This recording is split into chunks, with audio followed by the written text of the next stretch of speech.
Okay, it says I'm live, but I don't see myself.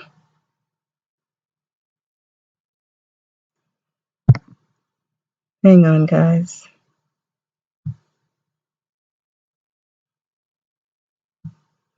Camera, maybe this. See if that works. And it is not. What is this? I don't know.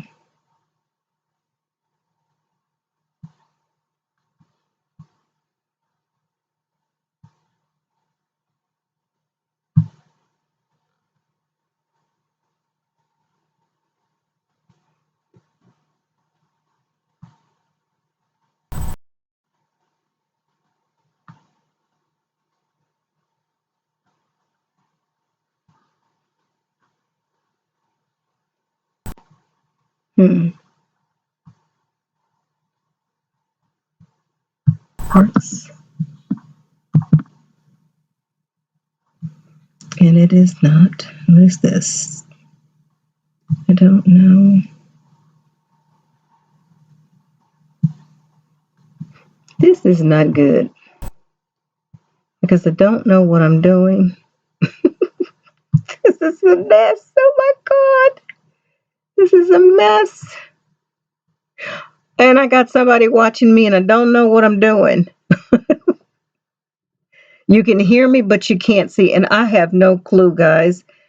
I just installed this Streamlabs OBS today. I'm supposed to be doing a live session at 7 o'clock, which is in just a few minutes. And I don't know how to do this. You guys can't see me?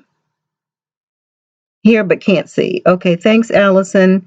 Hi, that girl, Figgy. Yeah, it's live, but I don't know how to get the camera on. Let's see, go live. I'm just pressing buttons. Nope, that can't be it. That's taking me some way place else. You know, if I can't figure out how to do this, guys, I may have to shut this down and break out my old phone again. I do not know how to do this.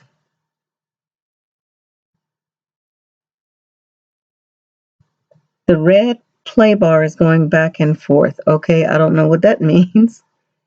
Here, no C2E. I've never seen that happen before. Of course, that's me. I told you something's wrong with me, y'all.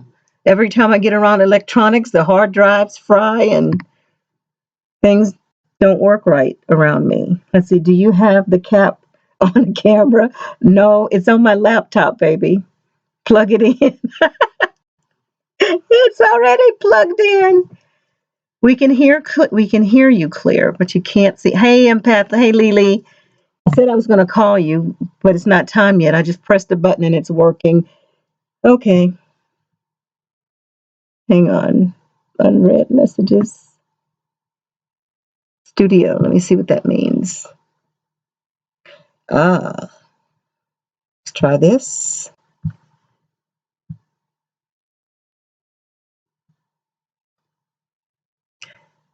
If there's anybody in here in the chat room that knows how to do this thing, if you could walk me through it, that'll be great so y'all can see me like you want to see me. Yeah, Figgy says technology hates me too. Hi, Fifth. Hi, my darling. Simone Baptiste. Comment ça va, cher? Now I don't know if your last name is if your people are from Louisiana or not, but my folks are from Louisiana. You might know our cousin Jerome Baptiste. He's a Zydeco player. Has a band in Houston, Texas area. Okay, I'm still trying to find the button for the camera. There's the editor. Themes. I apologize, guys. Studio mode. Let's see what that's about.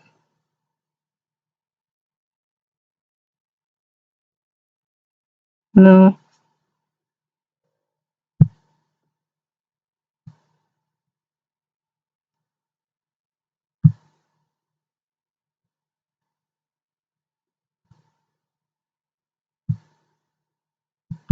I wish I could get Miles back here again. My adopted son.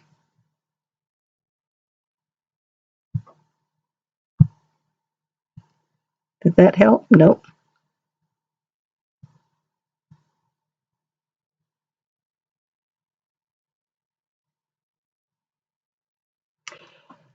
Okay, guys, what time is it? 4:43. I think I'm just going to scrap this for right now until I can figure out how to do this. I'm going to go back. I'm going to get my cell phone and go on live on my cell phone at 7 so we can have our discussion about that Old Testament God. And I know I'm going to get a lot of folks upset with me, but in my journey, guys, I keep coming back to that Old Testament God. And and then, I was listening to Big Judah. And when I first started awakening, when I first awakened almost 3 years ago, I was listening to him a lot. But then I got sidetracked with this whole inky Enlil Sumerian text and that Old Testament God and how it sounds so much like this Inky and Enlil, that whole story in the Bible. And but there's something about the melanin in dark skinned people. I can't shake that. It's just something in my core that screams that there's something to that. And I have some ideas about that. But anyway, I'm going to keep that and we'll talk about it again at 7. Okay. And yeah. All right. Let me try one more thing. Hold on, y'all. Hold on. Let me try one more thing. I'm sitting here trying to read too. Still not working.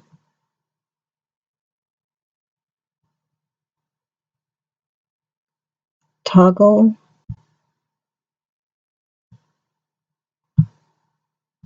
Okay.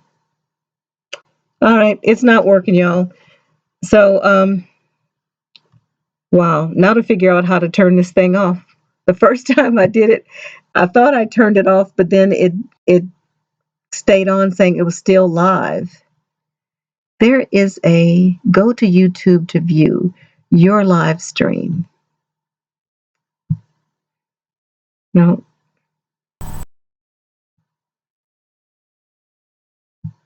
that's not it either.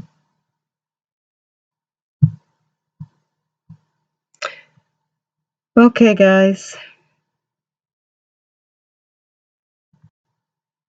I wish I knew what to do. Okay, come on, y'all. Give me some positive vibrations.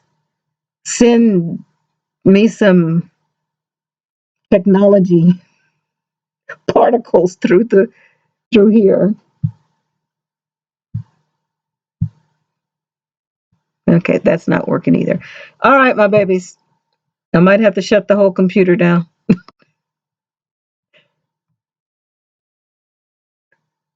Empath Lady. Okay, Lily, you say hold on. Okay. Oh, Vicky says you're super cute. Thank you, sweetie. You're on the same page as I am. Okay, let me just read some of the messages here while I'm waiting.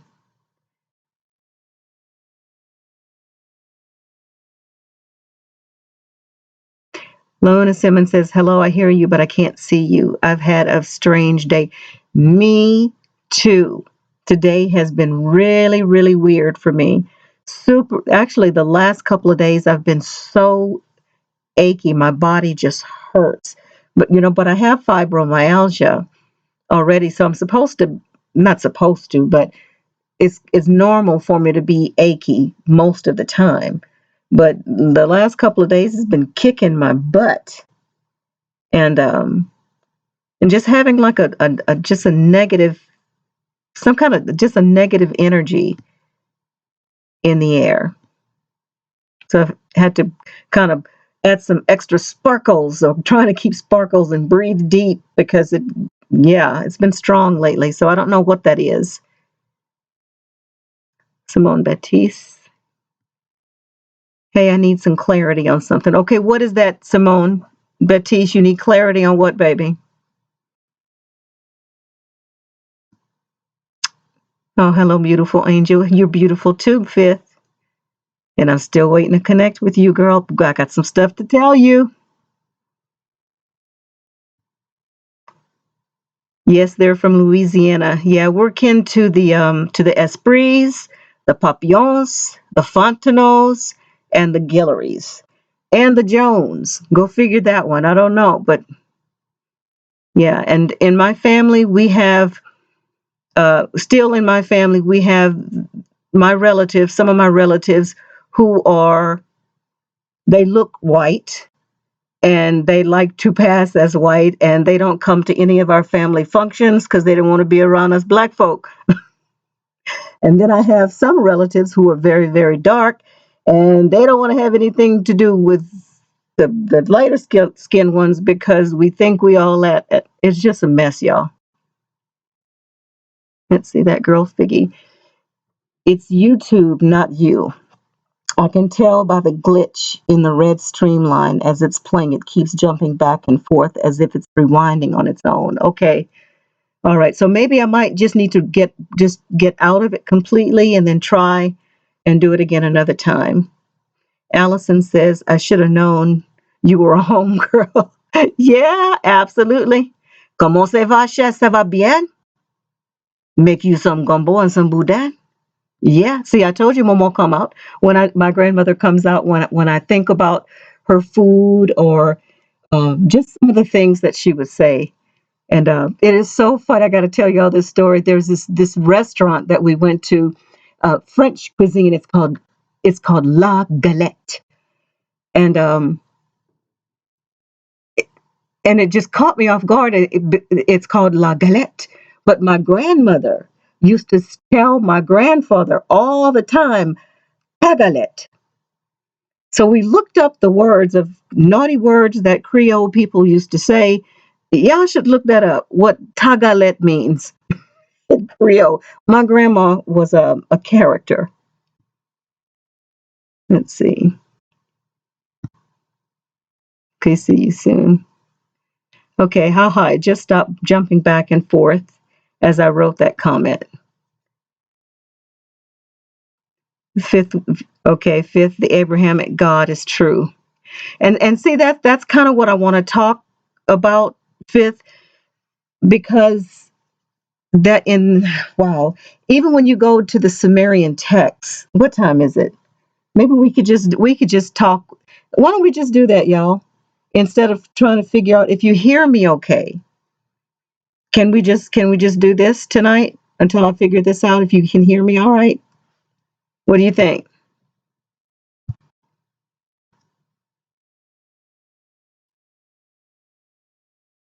You guys let me know what you want to do. Do you want me to go ahead and log off and try and do it on the phone? Or just continue doing like this if the sound is fine? Because you know what I look like. Okay, now the chat's not moving unless y'all not saying anything. I'm going to refresh the chat and see if that helps.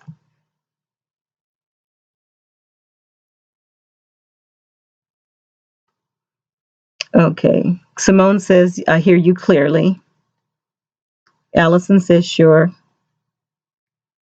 Philomena says, hi, Miss Monica. How are you doing today? I love your porch. Yeah, thank you, baby. I love my porch too. I got up this morning, had my cup of coffee, and watched the sunrise. It was fine. All right, guys. Since it's almost time to start anyway, why don't we just stay here since you guys can hear me, and and then after we get off tonight, then I'll try and play with the video part of it for the next time we try and do this. Okay. So what I kind of wanted to talk about tonight is that Old Testament God. And as I mentioned, most of you guys know kind of what my story is. I grew up in the Jehovah's Witness faith and grew up believing with every fiber of my being that Jehovah was the most high over all the earth. Psalms 83:18 was drilled into our heads. I mean, from I was in second grade, Psalms 83:18 with my green Bible. And just, yeah. So once this whole awakening thing happened with me and I started researching the name Jehovah, um, I uncovered a lot of stuff that rocked me to my core. Because as I looked at the Sumerian text side by side with the Bible that I was brought up to believe was the absolute word of God, God wrote this stuff himself, via his, vessels or whatever, but it was God's word. And even the Bible says that all scriptures are inspired of God and beneficial for teaching and reproving and all of that stuff. But then when someone piqued my curiosity about these Sumerian texts, and I started looking at the story side by side with the Bible, and it was almost identical, different names, but the storyline from creation to creating the woman and all of it, even the expulsion out of the garden up to the flood, and choosing a people for his name. And it mentioned that it was the black-headed people. Okay. But when you go back and you look at this story, who Enki was, Lord Enki, and if you trace it back, he's also known as Yahweh, Jehovah, Yah, Jah, the Most High over all the earth.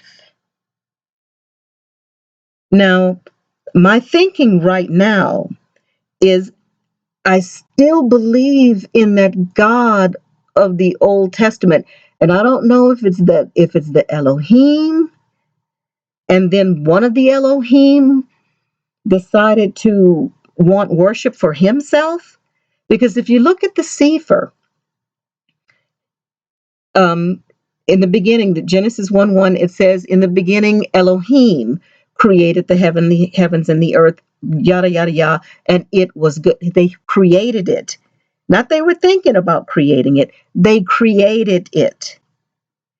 And then you drop down to Genesis, the second chapter, and I want to say chapter 2. I don't have my Bible or Sefer in front of me, but it says Yahuwah Elohim created the heavens and the earth. So why did it change from in the beginning Elohim or God created the heavens and the earth, and then it suddenly changes to Yahuwah Elohim? And when you trace the name back Yahuwah, wow, this is going to blow your minds, guys. But actually, I'm kind of glad y'all can't see me. But when you trace it back, Lord Enki, Yahweh, and I think what happened right there is I think that Lord Enki hijacked the name YHWH, took it for himself. And I think from that point on is how the confusion started. That's what I think something happened right then, where this is why I believe that the one who calls himself Yahuwah Elohim is actually Enki. But I still believe in that Old Testament God, and that was there. Now that Old Testament God, I'm conflicted, is it the Elohim or is what's above the Elohim? And what I believe it is, it's what's above the Elohim is source. And I'm just going to keep talking right now so y'all can hear what I'm saying, and then I'm going to go and look and see and what you guys think about what I'm saying. And as far as the skin color, I think the melanin has something to do with, there's something special about the melanin in dark skin. And I've been thinking about it. Okay, why is it? Why is that? Because according to the Sumerian text, or according to this Lord Enki, who was the scientist, alien scientist, Anunnaki scientist, he somehow got our essence, our spirit, our soul, perhaps, into from the earth, possibly. And maybe that's where human comes from, the soil from the earth, the browns and the all the colors of the earth, all the colors of the earth. And I think that's where the word human comes, the hue of the earth.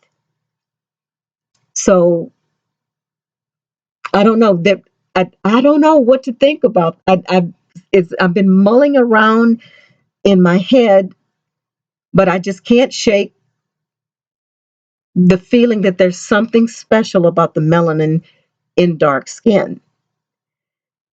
And is that why Lord Inky decided to take those particular people? He's taken everything else. He's taken what is not his. He's taken from source. He's bucking against source, is the way it seems to me. So what if the original creatures that were made by the Elohim, the ones that said, let us create man in our image? And that's another thing I was thinking about. What if all the different races of people, we have Asian people, Hawaiian people, uh, Aborigine people like from Australia, Native Americans, Africans, uh, all these different types of races of people. What if, by the Elohim saying, let us make man in our image, what if one Elohim looked Chinese and looked African or looked Native American or looked whatever? That's how I've been thinking about, again, thinking outside the box and trying to figure this out. And I know it probably sounds crazy to a lot of people, but that's how I think. And what it is I just want the truth, no matter what the truth is. And I don't want to just follow what anybody say because the book says this. The book, it has to resonate. It has to resonate. So so I was saying, as far as maybe Lord Inky, since he's taken trying to be God, because he says, I'm the most high over all the earth. And think about that. He didn't say he was the most high over the universe. He said he was the most high over the earth because that's all he could handle. That's all he could possibly do, I guess. Or maybe not want to take the boundaries too far. I don't know. I don't know. So anyway, let me go back down. Let me see what you guys think. And actually, that's what I'm going to do. I'm going to, what you call that? Um, what you call that game? Jeopardy? The one where you say you got to call a friend? I'm just to call a friend. You know who I'm calling. Hang on, let me find your number. So we'll have two speakers on here. You're going to be lively. Can you guys hear the phone?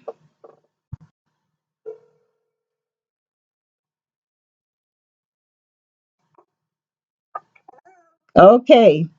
Can can you hear yourself on the computer? This is so weird. This is just so weird. But we're gonna do this, y'all. Um, can you? I have you just on my cell phone. You're live now.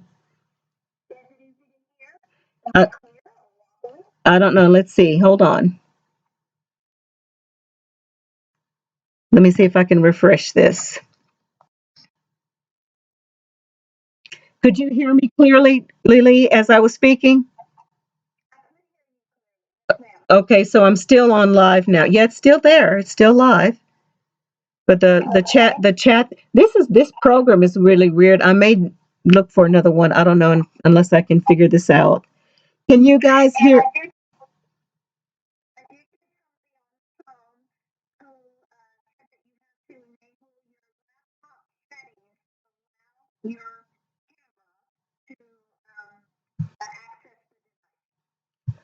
Okay. You go to my settings on the laptop. On the laptop. Let's see. Let's see. Should I go to network internet? No. Devices. Let me look.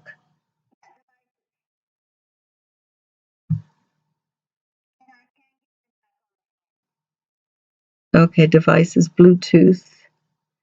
No, it's not devices. It needs to be, it's a software program. It's not a device. Yeah, it's through an app. It's,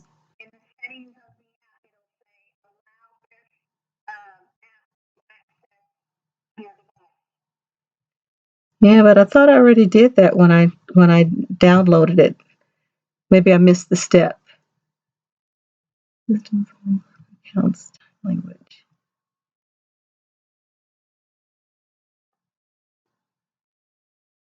Okay, I'm not seeing it, Lily. All right, okay, let me find out if everybody can hear you. Hang on a second. Okay. On another line. Okay. And then I can see on the cell phone what is happening. Okay, sounds great. Okay, do you want to call me or do you want me to call you? You call me. Okay, you got it. All right, thank you. Thank you guys for being so patient. I hope you can still hear me. Can someone let me know if you can hear me? Okay.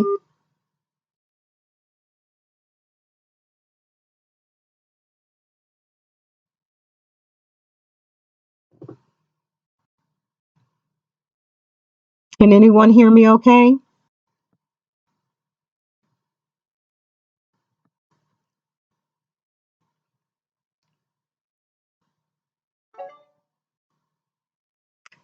Okay, go to settings. Let's see, fibromyalgia is truly the beginning of the glorified body. Just keep going forward. Okay, thank you, Fifth. Okay. Oh, let me put you on speaker.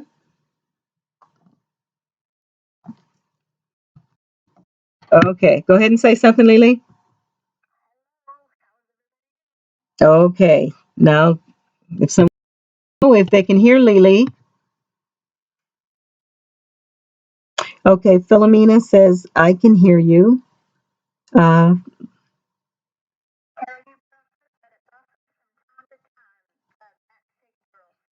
okay, I see it now. Lola says she hears. Hi, Lola, darling.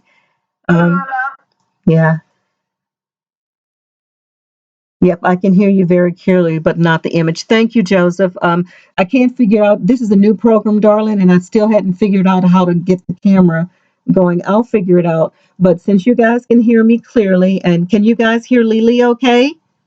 Go ahead and say something, Lily.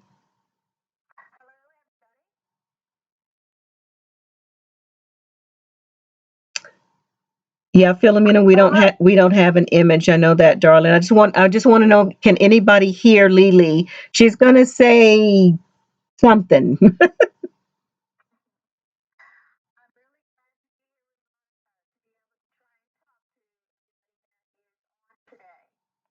Awesome, awesome.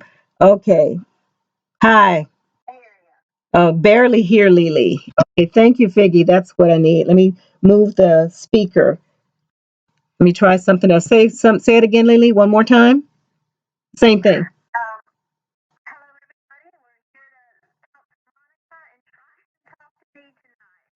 Okay, is that better, guys?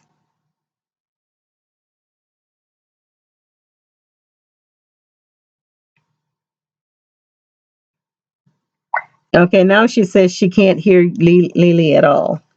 Okay. at it, and if the cell phone is better, we'll do it via cell phone, and I can access YouTube on my laptop, and I can read what everybody's saying there. Okay. All right. Thanks, Lily. Okay. All right.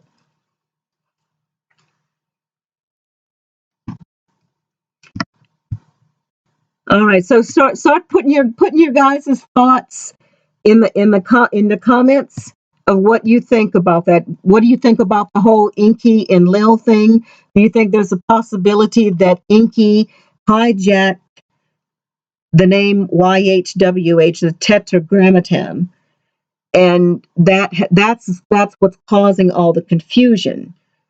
For me, that's what's causing confusion, and there's something about that particular time that I keep going back to, and I just want you guys' thoughts about that.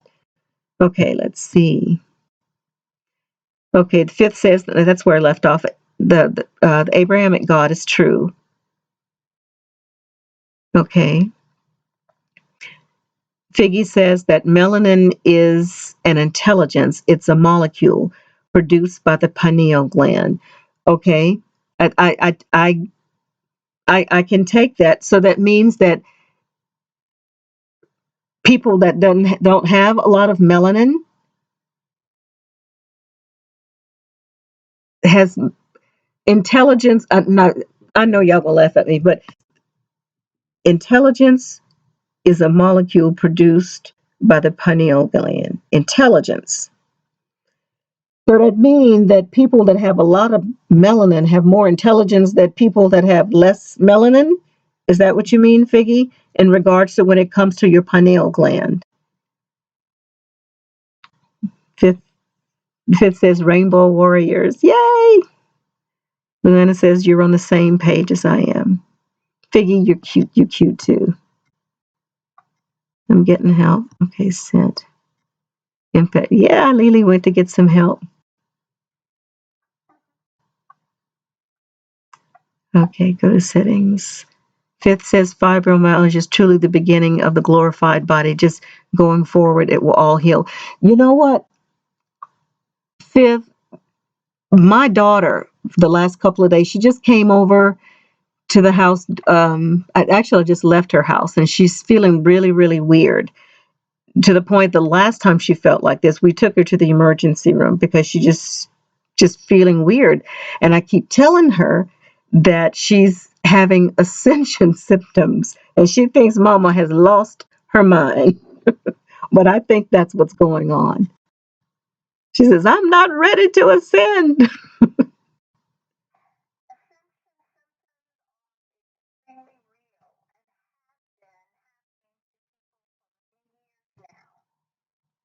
I'm trying to put this here just in case they can hear you, Lily. Okay. Hang on. You guys are being so patient with me. I'm going to get this right, okay? Just be patient. All right. I hope y'all can hear. Go ahead, Lily. I was saying that ascension symptoms have been something that many people have been experiencing for quite a few years, especially from the 90s forward. And they are all types of things from headaches to this feeling inside your head like something's being rewired to having like memory thoughts. A lot of people experience them going up to the year 2012, whenever that whole Mayan calendar was happening. It's part of what they call the awakening process. Okay. And I'm not sure if you guys could hear that. Let me zip here. Could you guys hear anything that Lily just said? Just a thumbs up or no?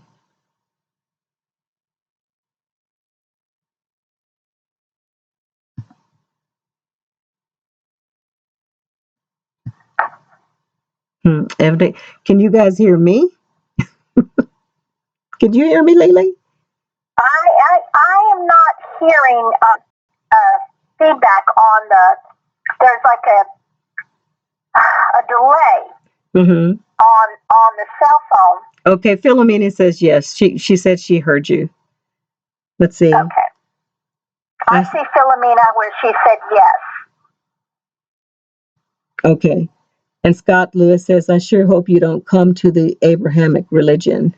Um, I'm not trying to come to any kind of religion, Scott. Um, not any. I'm simply seeking the truth. I'm not for anything. I'm not against anything. I'm simply seeking the truth, no matter what it is. And if the truth is the Abrahamic God, if that's it, so be it. If it's not, if it's something else, if it's the toadfish God, I don't know. If it's any God at all, I don't know. I just simply seek the truth and just take what anybody says because some book says so. I can't. I just can't do it. My something inside of me says no to keep looking, or that's not it. So that's where I'm at. Let's see. I'm trying to see if there's any um, questions. Bear with me, guys, because I don't want to skip over anything, and I want to do it according. Okay, yeah, the fibro. We were talking about the fibromyalgia, and it's real, and it is an ascension symptom for some. Is that correct, Lily? Yes, You it okay? is. All right. See, you my friend in the corner, right in front of me. I love that. This is good. This is working for me. Okay. And let's see. The fifth says, but you kind of have to know what's happening for it to heal properly because we're so powerful with our thoughts. And I've been trying to do that too.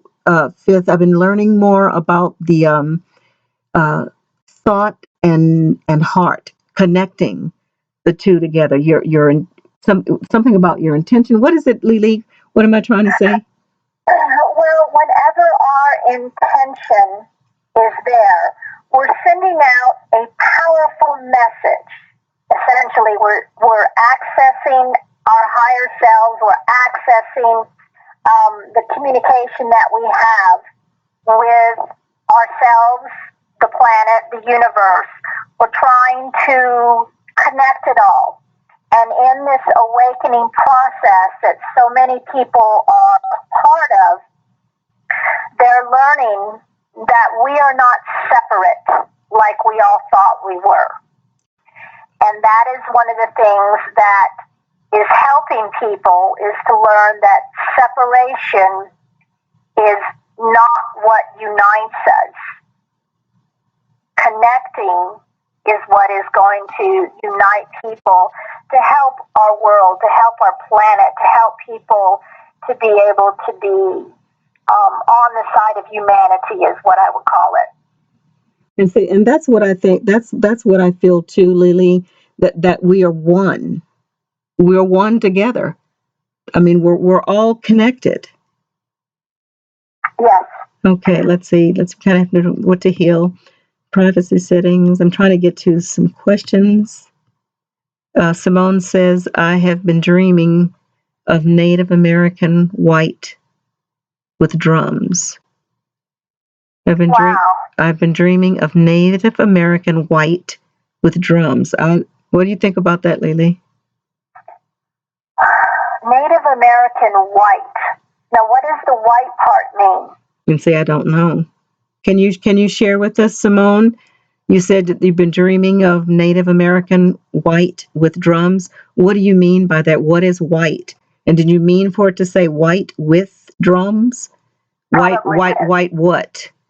White men, white dogs, white what? Or am I not understanding it? So clarify that for me, baby. Okay, and Luana says I am mixed black and white, and I'm sort of a mix. If you just get down to it, black and white, but it's so much more than that. And actually, black is the least of my lineage. And talk about crazy. Um, my mother is part Native American and black or African American. Actually, I was able to trace my mother's part of her lineage some, let's see, Ghana, I think it is. To Ghana. Monica, I'm noticing here on the chat, there's a delay, but I'm seeing that there's a gal named Philomena, Mm-hmm. and she has a great question. She says, "What will happen when your third eye is open?" Okay. So, for those who have heard of it but unsure of what it is to have your third eye open, try and think of it that when we were born, we had our third eye was open. Our pineal gland is actually an organ. It actually is a real thing. And so at one point, our pineal gland was open and we were much more connected. And as we are in the growing stage, the evolving stage, and we're little, being connected to ourselves gets knocked out of us. Whenever small children, they have an awareness of other beings, like let's say if they feel, oh, there's somebody there, and people will say, oh no, that's just your imagination. We've all experienced that, right? Okay. And it's that desire on people's part. Some of it is unknowing. They don't intend to do it, but we shut ourselves down.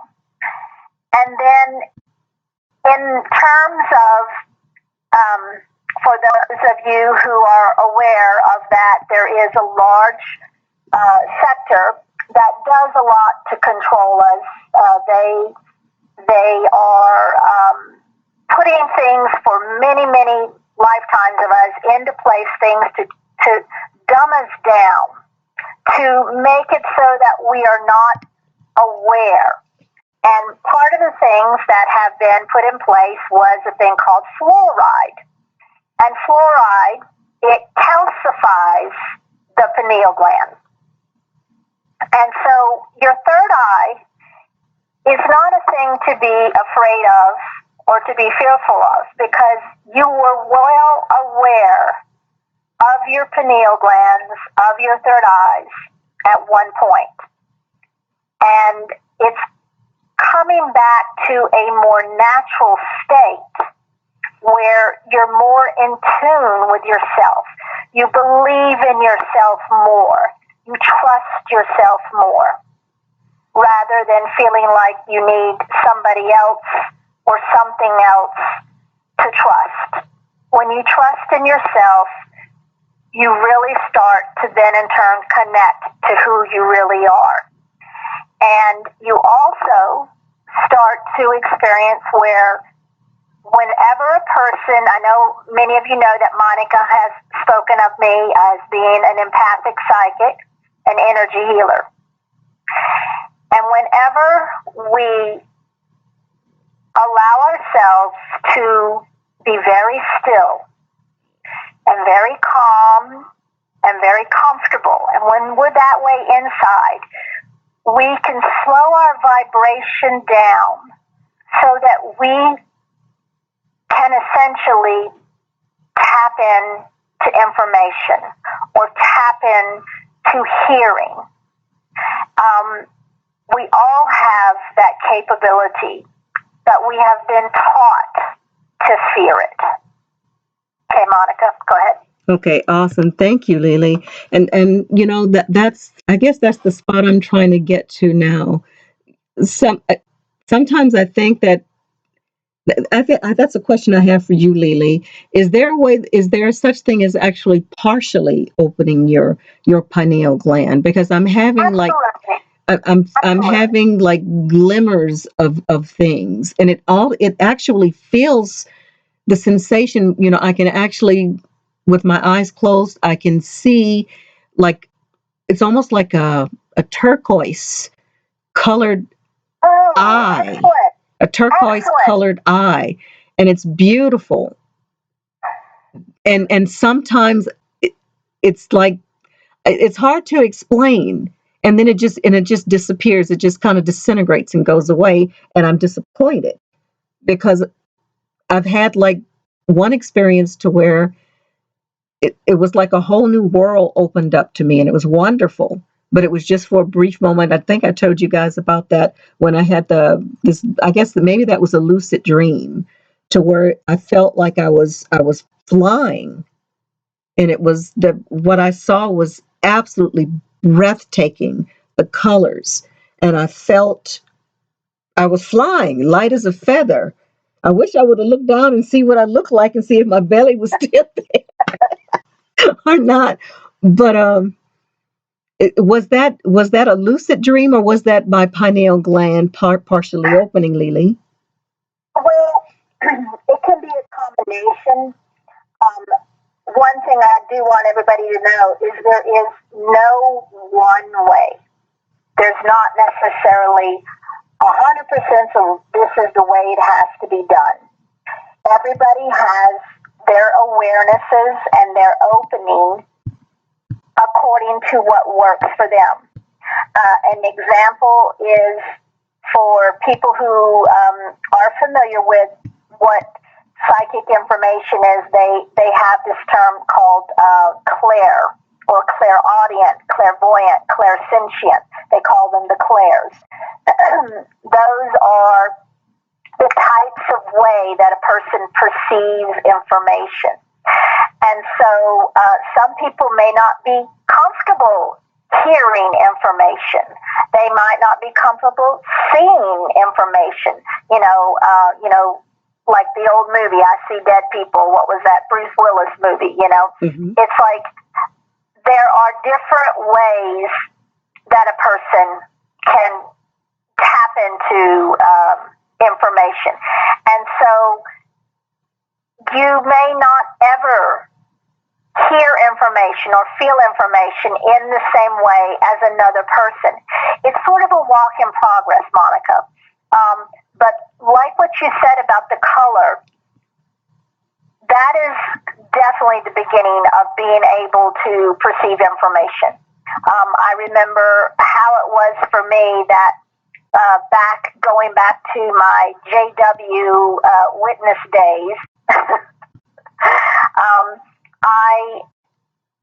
I experienced a lot of things while I was a JW that I did not know was that unusual or would have been had a title with it or a name with it. And one of the things that I experienced whenever I would try and help somebody with a headache was I would see colors like what you're describing. And I would have this, like my eyes are closed, and I would have these colors flowing like what you just described. And eventually I got where I didn't just see color, I saw scenes like you yourself have seen.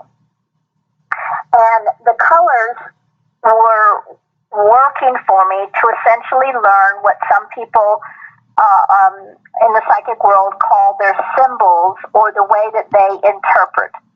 And so when I had somebody that would have a really bad headache, and I would, I'm a healer where I don't have to put my hands on the person. My hands, I can feel the energy away. The individual can feel the energy away from them. So it's not like I have to put my hands on the individual. That's called distance healing. And so I would feel the energy, and I would start to see it, Monica, swirling as color in my pineal gland. I didn't even know that's what it was called, was pineal gland. Wow. I had no concept of all of that, or that it would have been called third eye. Okay. I developed void of all of that information. I didn't have all those things said to me that would have maybe scared me. Mm-hmm. Okay? And so the color would be, for me, remember, each individual develops what they can understand or perceive to make sense to them. your symbol. You understand that, right? Yes, yes. Uh-huh. So I would have my color would be a deep, deep black purple. And then as I let the energy flow, and I could feel it, and the person could feel it flowing, the color would start to move. And it might go to like a magenta color. And then I would see these little bits of yellowish green. And I knew they were getting relief, not only from their feedback, but from the way the color was changing. And so I would set an intention or goal for myself according to what the individual wanted. And that, of course, is they did not have a headache. So in working with honoring their intention for themselves is what was taking place. Their intention was to not have the headache. My intention was to help.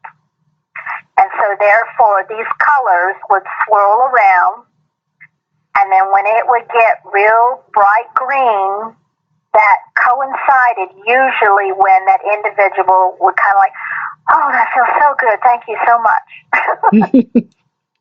Wow. Wow.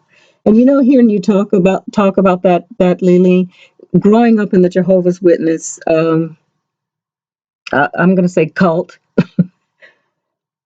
the stuff that you're talking about was all bad, and the demons are going to get you, and it was just this horrible, horrible thing, witchcraft and dealing with crystals and psychic abilities. That's all of the devil. And from that point to where I am now, learning so much. And when I look at it, even now, I look at it side by side with the Bible. And if you believe in the Christ, or not the Christ, let me not say that, because Christ, the actual word Christ means to be anointed. So the word Christ is a state of being. It's not a being. So, but I do believe in that person, that entity, that whatever you want to call it. I call him the anointed one. I do believe that anointed one did walk on this earth. Right now I don't believe it, the whole baby Jesus thing. Right now it just doesn't resonate. But do I think that one of the Elohim incarnated here, that has the name Jesus, that most people think as Jesus? I call him the anointed one, but a lot of people call him Jesus. I still don't feel comfortable saying that yet. So I call him the anointed one. But I do believe that there was one that came here to tell us this whole mess about bathing in the blood of Jesus, and I mean, in the all the animal sacrificing and all that stuff. That I don't know. I don't think we're supposed to be doing that stuff. And for him to say to the people of that day that the kingdom was within, and not to look for him elsewhere, but this other person, entity in the Bible, is saying, I'm coming back, and look for me in the clouds. And you see what I'm talking about? Is just, yeah. Monica, Yeah. there is and the comments don't always like round out for whatever reason on my cell phone. It kind of like it lags. But I see that a person made a comment. Their name is I Love. And they said, if you're a healer, you're like a tube or vessel. It's not you doing the healing, or am I wrong? And I wanted to say, no, you are not wrong. I'm the channel.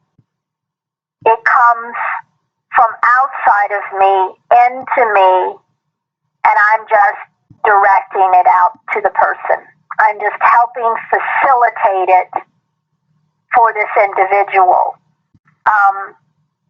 I am what is called a empath, and many people know that the term empath, like Empath Lady. but there are different levels of what an empath is or what they can do. Um, some empaths have been able to evolve, like myself, where we can help people facilitate what it is that needs to happen for them.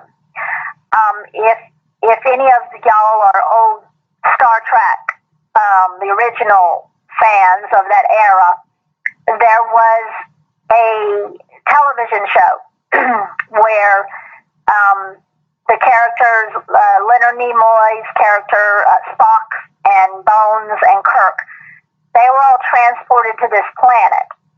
And there was a girl there that they were putting whoever from her planet was putting her through the paces, and they wanted to use these three guys as the test dummies to see if she was willing to help heal their pain, their injuries, and what they were going to do was beat them up. And she had the ability to pull the pain away, to pull the injury out of them. And I saw this as a young girl. Y'all, I'm 60 now, so it was a lot of years ago. And when I saw that, I was like mesmerized because I related to what she was doing. And the name of the show is called The Empath. That's the episode. So any of y'all that want to Google that and watch that, you'll have a little understanding. Now realize, of course, it's dramatized for television, but an empath, as myself, I can feel when it's appropriate. I don't go around feeling everything all the time.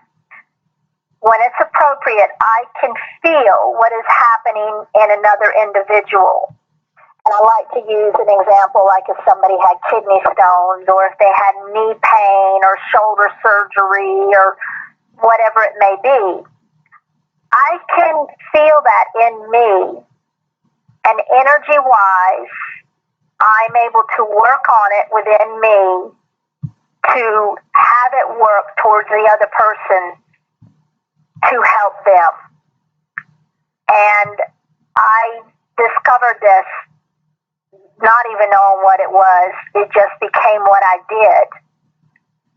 And what is amazing for me is that long after I left the JWs, Jehovah's Witnesses, I found that there were others like me that did the same thing, similar.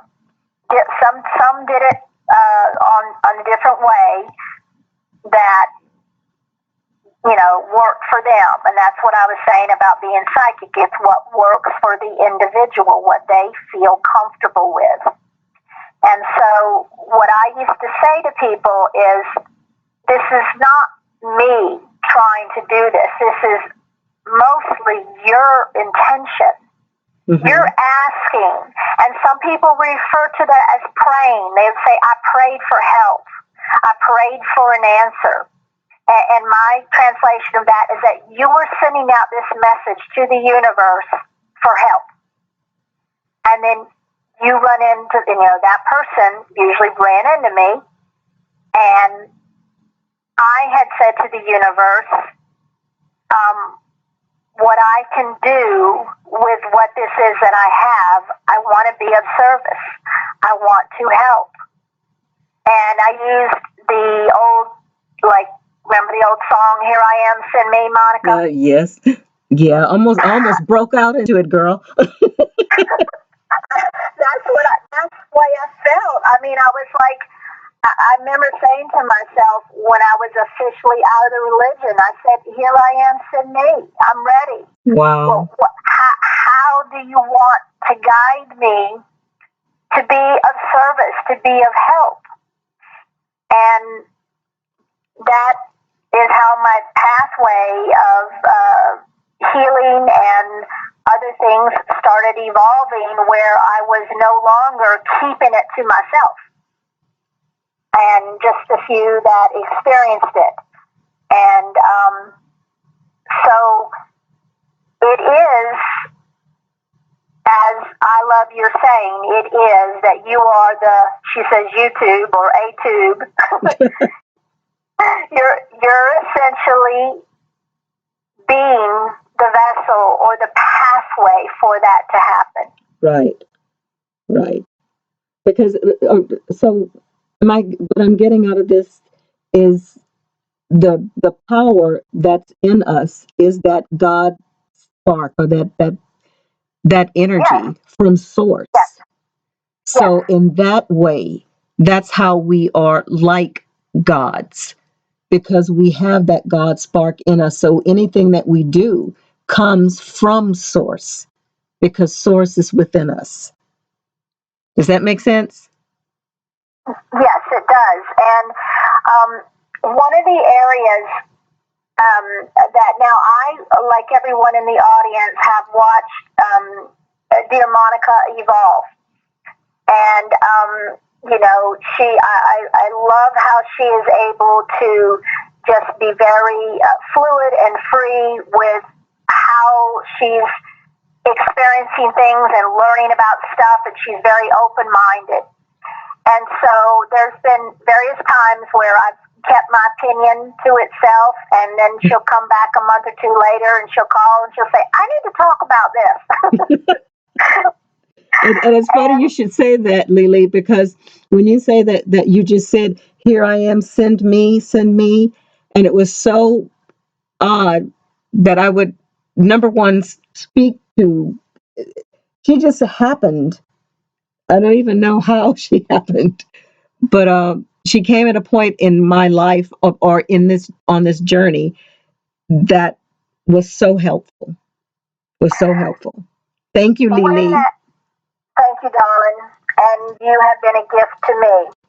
I remember when it was, and it was like that girl, Siggy says, the pineal gland. This was time ago. You had been evolving, and you were discovering things, and you were being vocal. And I had come across your channel, and listening to you tell your story, and it touched me just like I just cried right along with you crying. And so I heard you say how you had read about this thing called the pineal gland. Mm-hmm. And I saw all these people commenting, and they were just like, gonna get no. you. No, don't go there. Don't do it. Don't stay away. And so I sent a comment, and I said, as casually as I could, yes, I know about the pineal gland, and I offered a few pieces of information, and that if you wanted to ever talk, I gave you my info, and you one day just picked up the phone and called me. Yes, I did, and I don't. I'm so grateful and happy that we've met, Miss Lily. Thank you, darling. And so I was wanting to say to people that what I have experienced, a lot I would describe as scientific. Oftentimes people put what we experience as human beings into the metaphysical, or there's a term, an old term, woo-woo, or out there, or, all that kind of stuff. Whenever a lot, so much more, is not known to the average person or the closed-minded person, what we are capable of.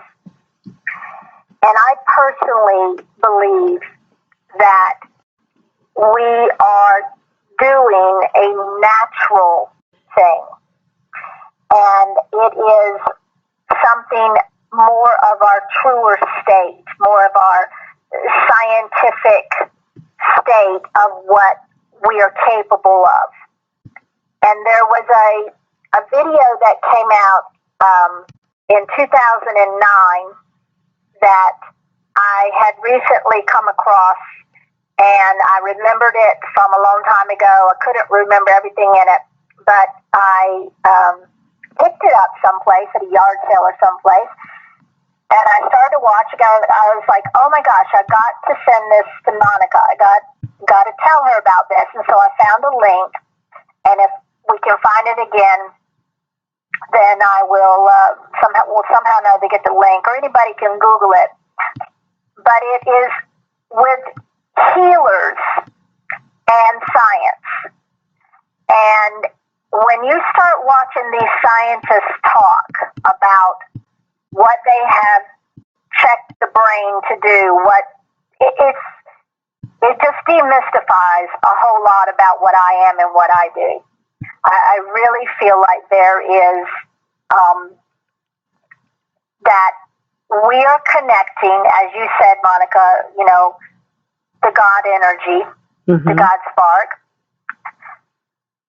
And that is a basis of science. That is a basis of what is our natural state.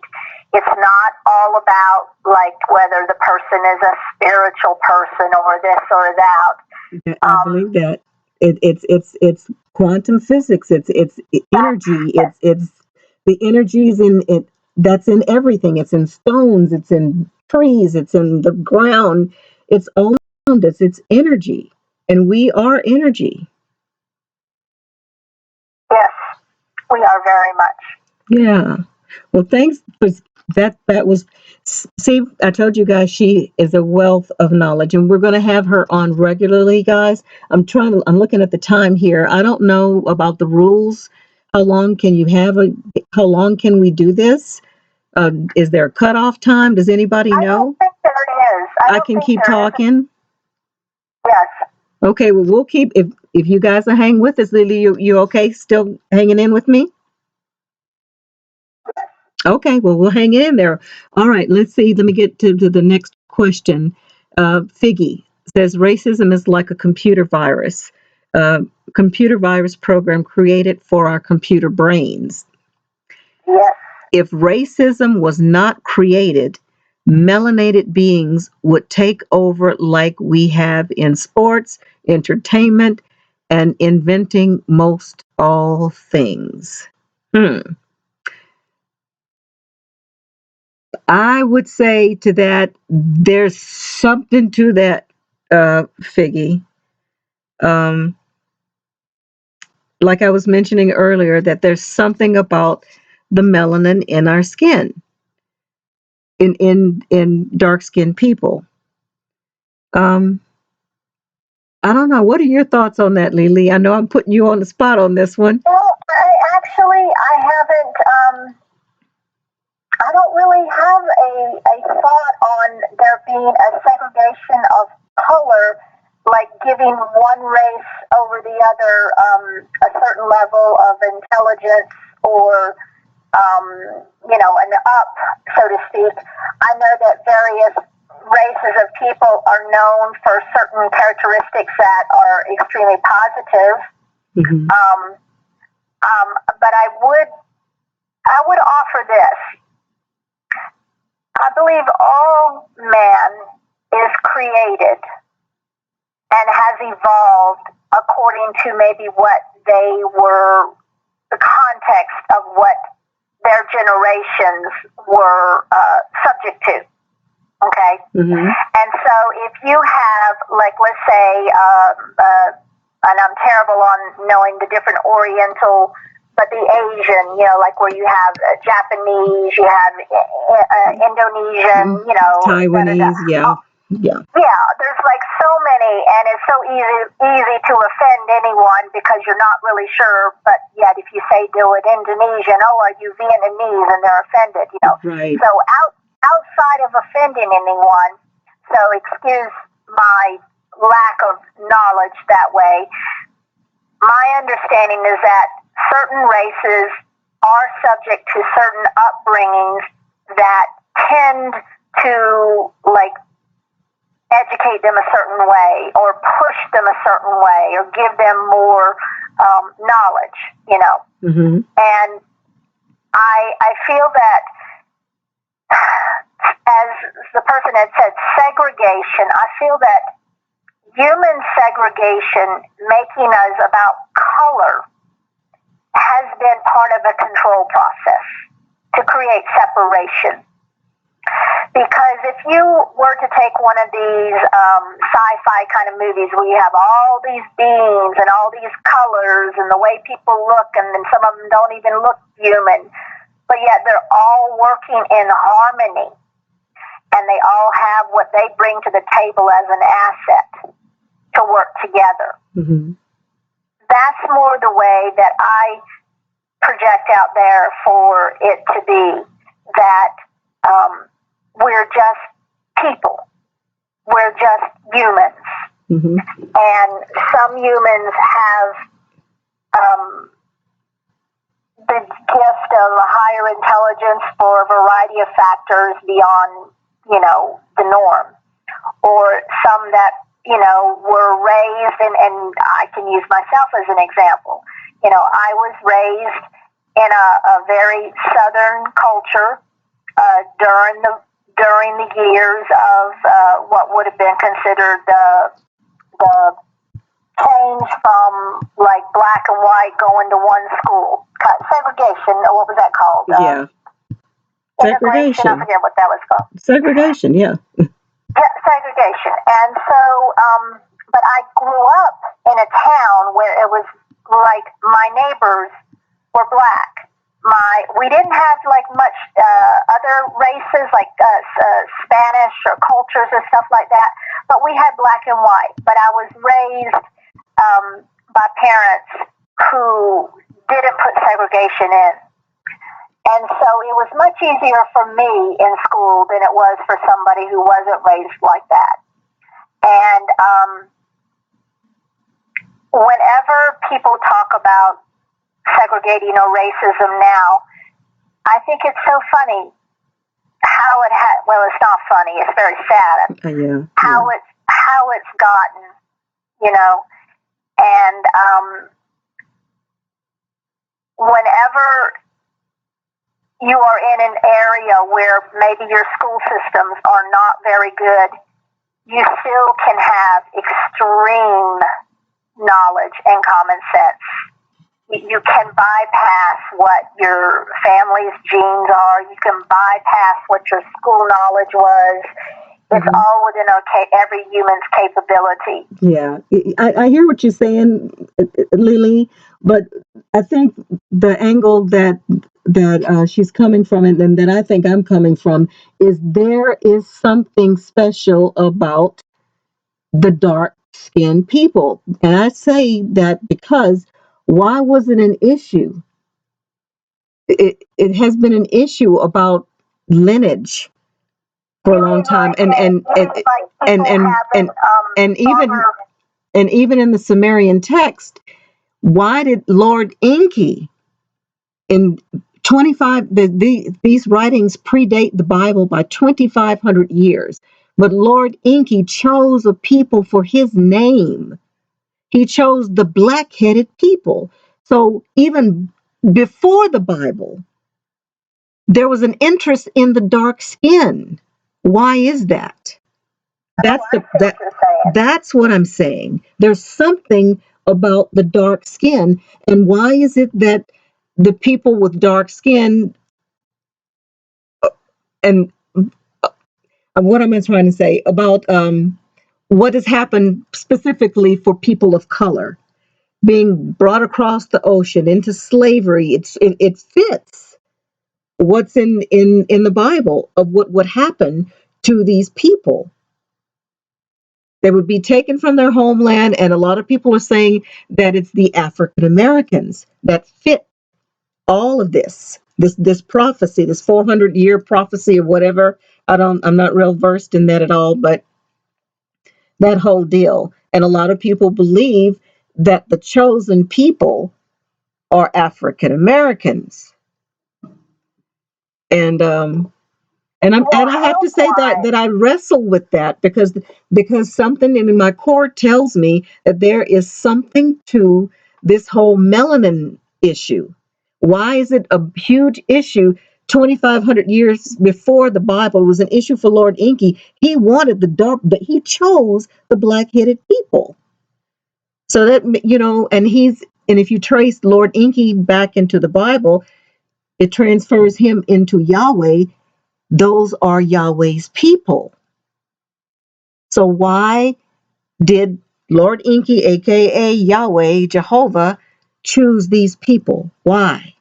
He didn't choose the red-headed people or the white-skinned people or the yellow-skinned people.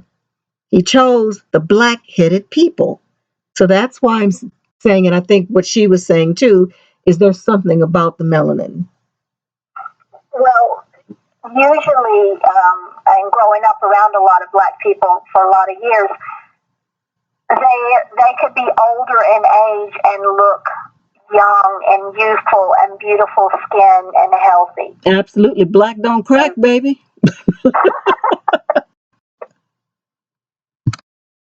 That's what I always heard. Okay.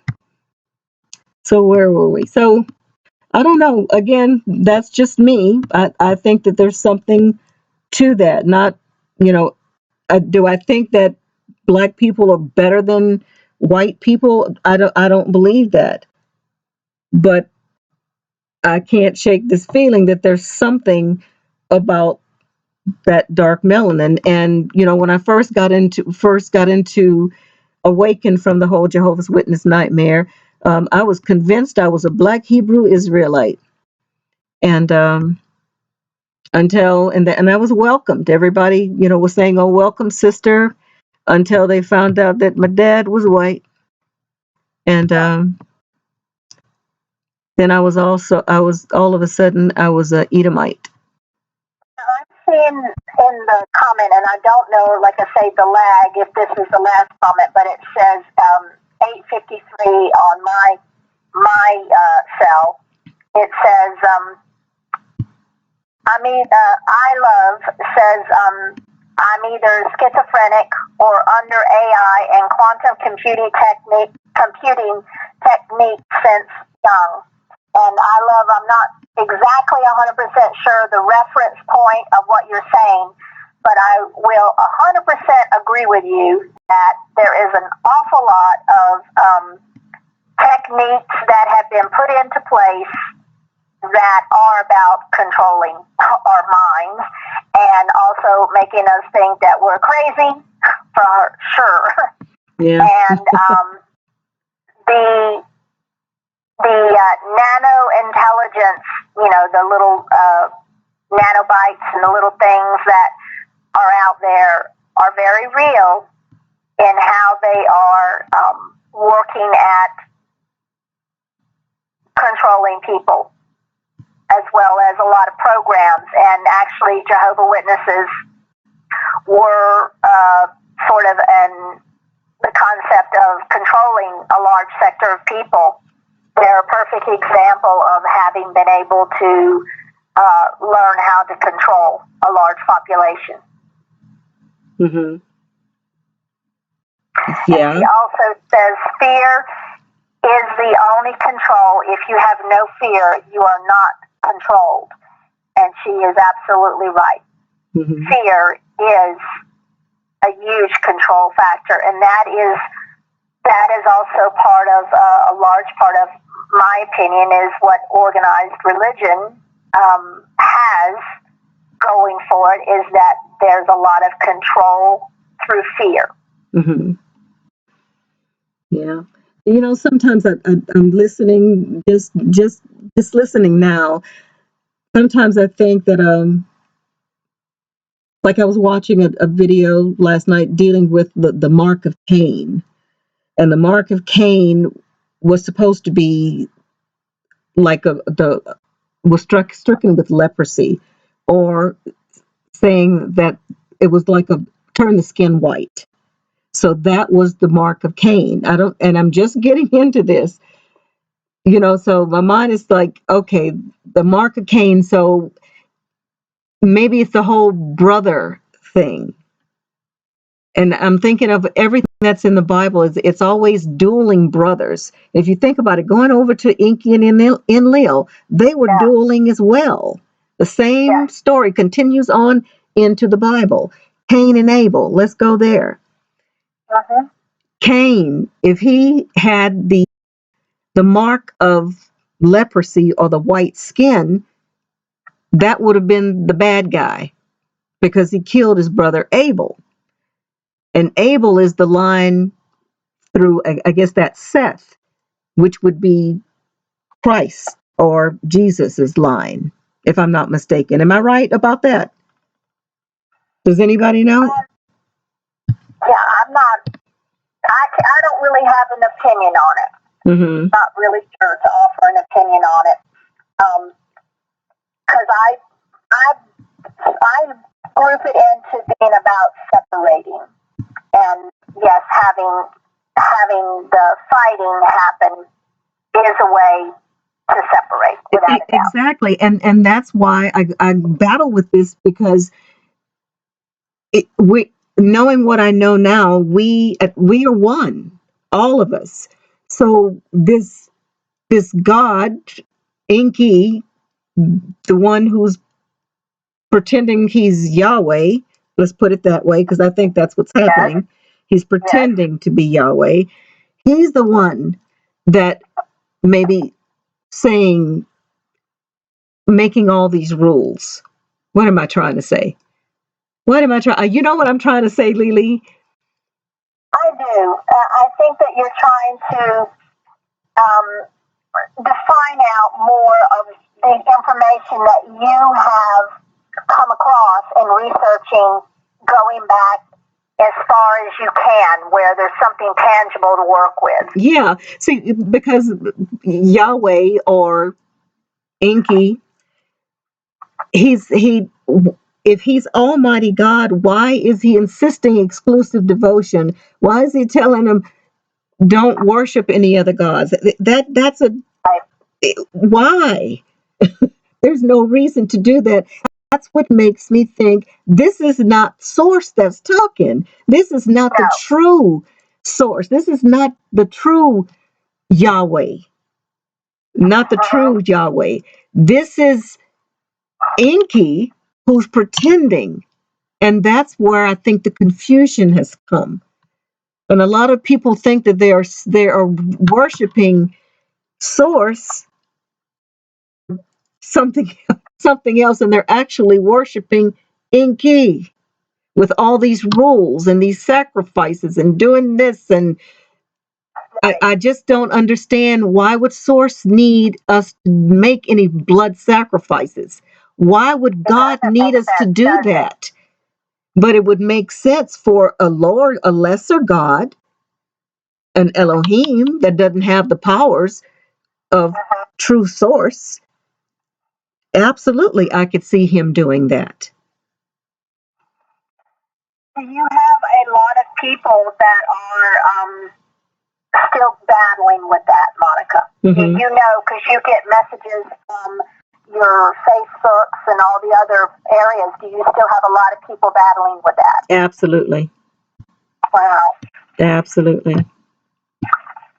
They know something is there. I have a lot of folks that are going through Genesis, and they're stuck in that Genesis story, and coming across a couple of the videos where I kind of talk about that. They were like, "That's it. That's what they were. That's why they were stuck." You know, you have mentioned many times, and I know you were a guest on the guy, the Christian whistleblower, Jeff Doherty, his channel. Yes, Jeff. And, you know, so I know your audience is very familiar with him. Yes. And when I watched a few of his, and I got to hear him, in my opinion, busting the Bible apart, I was like, yeah, this guy knows what he's talking about. Absolutely. Not only does he has, as I would say, bragging rights. He has, you know, the ability, because he came from the ranks. Exactly. He was he knows his stuff. He knows his stuff. Absolutely. Absolutely. That's my And baby. I love him dearly. I loved listening to him talk about when Mary, that whole thing happened and how he read it and he reads the words from a different perspective and a different angle. And it just makes so much sense because, in my opinion, the Bible is not what people think it is. Absolutely. And it Absolutely. has definitely been a source of confusing and dividing. It's So much of our life is about wars and absolutely. fighting in the name Exactly. of. Uh-oh, Lily. You put the button again. Hold on, guys. Sorry about that. It sometimes it does that. Um, I'll let her call me back in just a second. Let it clear. Um, but anyway, I'm going to go back through here. Um, yeah, again, I think there is something to that. And let me go on through here. And we answered that one already. Let's see. I love says that sounds a little narrow-minded to me. So that would mean the most black is the most wise by definition, according to you. That right? I'm sure she said, "Is that right, Figgy?" Um,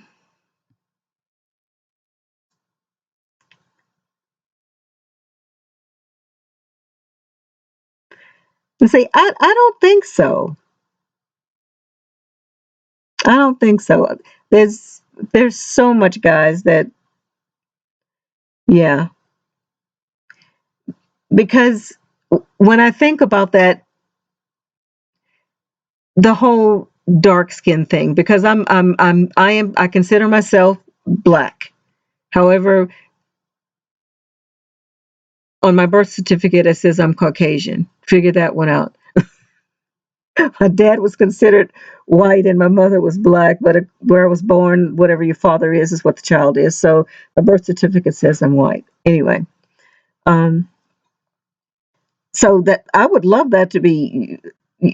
I would not like that to be the case because I don't have as much melanin as a lot of black people. So that means that I'm less smart or I'm less than any type of way simply because I lack melanin in my skin.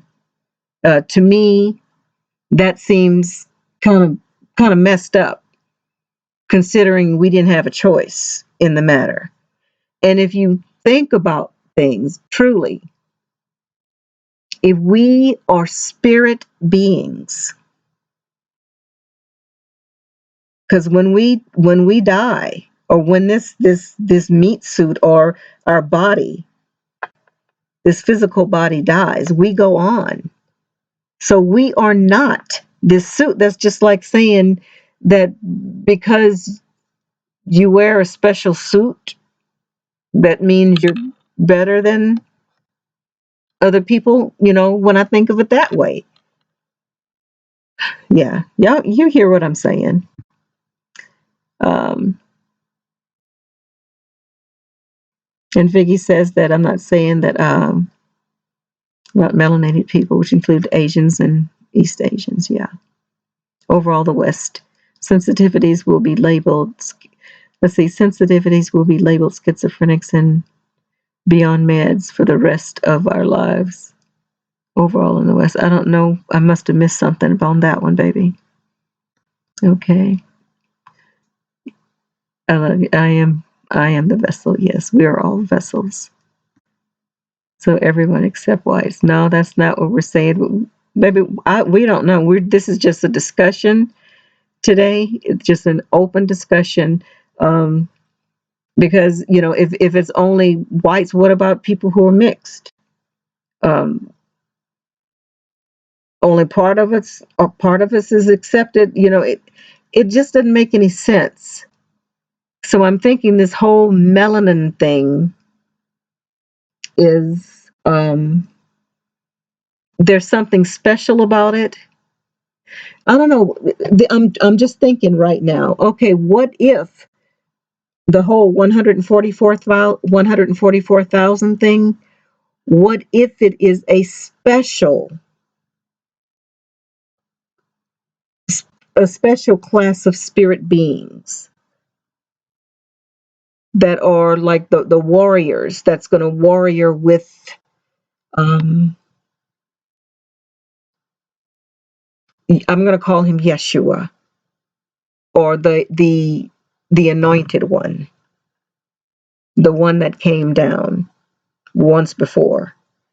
Is he going to come back along with 144,000 dark melanated people, that particular class? I don't know, y'all. I'm just thinking outside the box right now. Let me see if I can get Lily back on here. uh, Hold on.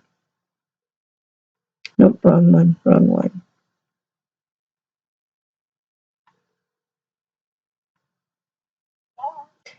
I meant to call you. I was hoping you'd call me back, babe.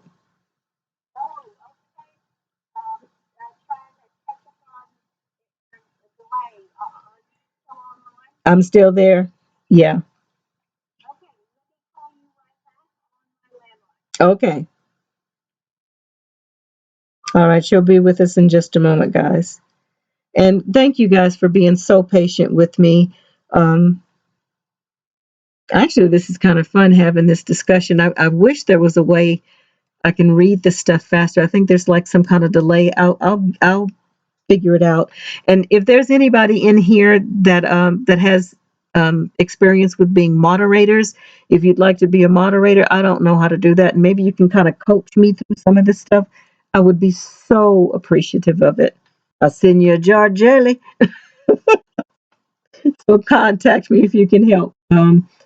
Empath Lady is going to be one of my moderators. Here she comes now. Okay, I'm going to put you on speaker, Lily, just a second.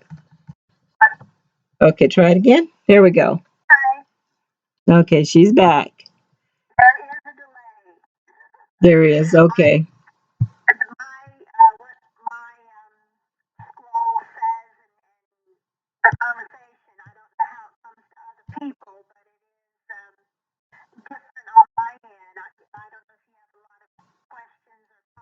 Yeah, that's I'm trying to scroll through right now. I'm trying to not miss anybody, but I'm sure I'm going to miss somebody, and I apologize for that, guys. If I miss you on the next live, we'll ask your question the next time, or answer your question, or we'll bring it up and we'll discuss it next time. I'm scrolling right now, Lily.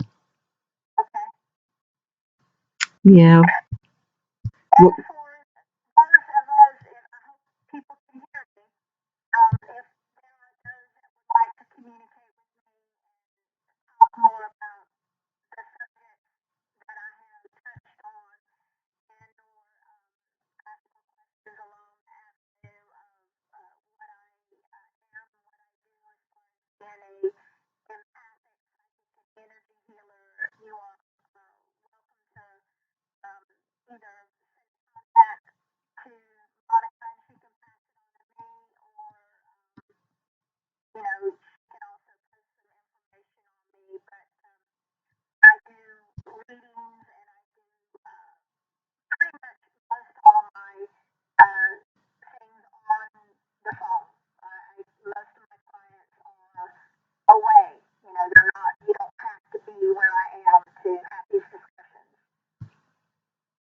awesome. Thank you for that, Lily. And again, she's been really, really helpful for me, guys.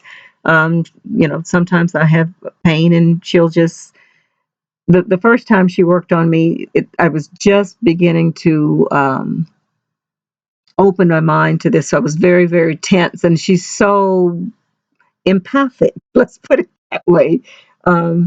She sensed that, and anyway, if you guys have ever need for that, please give Miss Empath Lady a jingle. Now let's see. All right.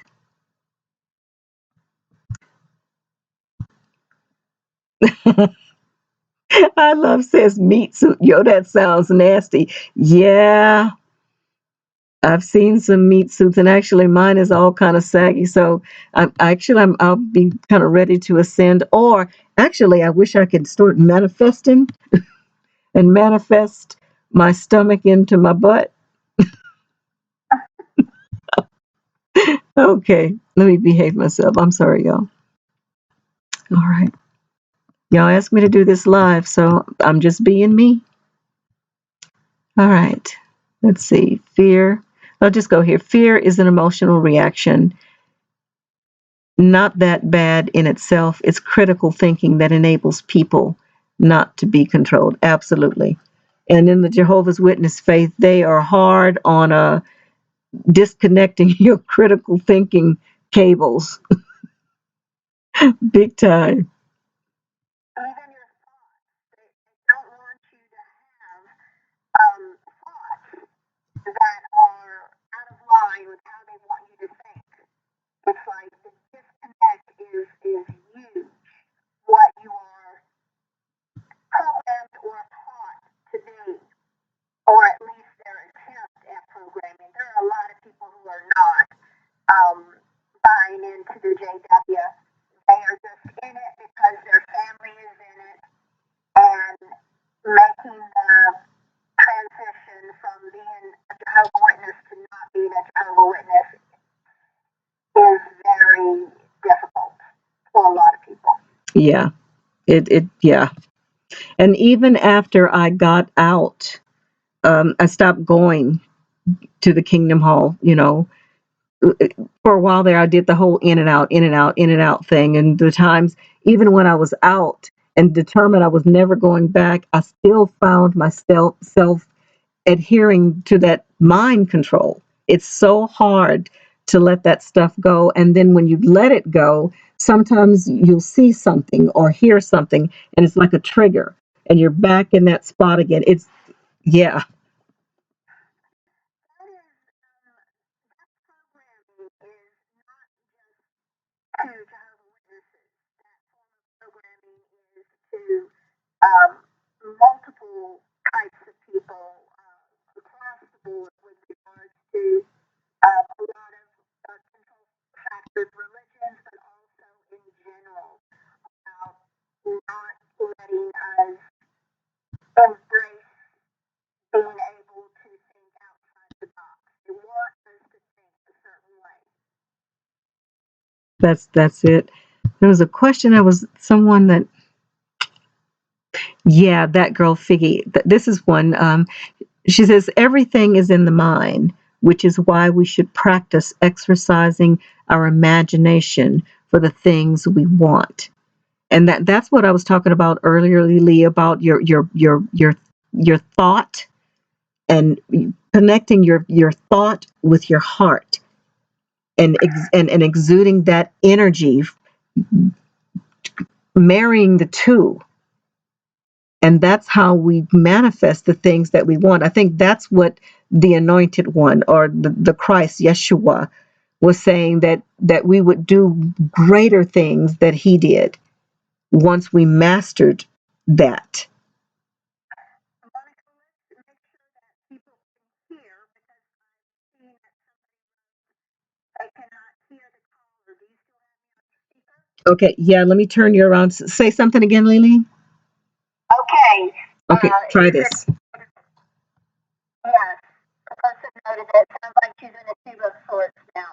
So um, let's see if that's going to be a little bit better. Monica, you have it turned around, right? I did turn it around. It's on a different side now.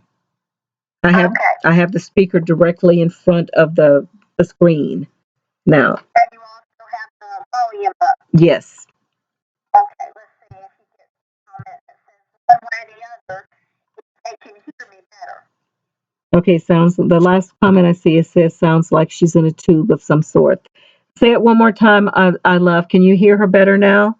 Sing a song, Lily. Ebony and ivory together. Come on, girl. Let's see. Michael Jackson and Paul McCartney. Can you guys hear her better now?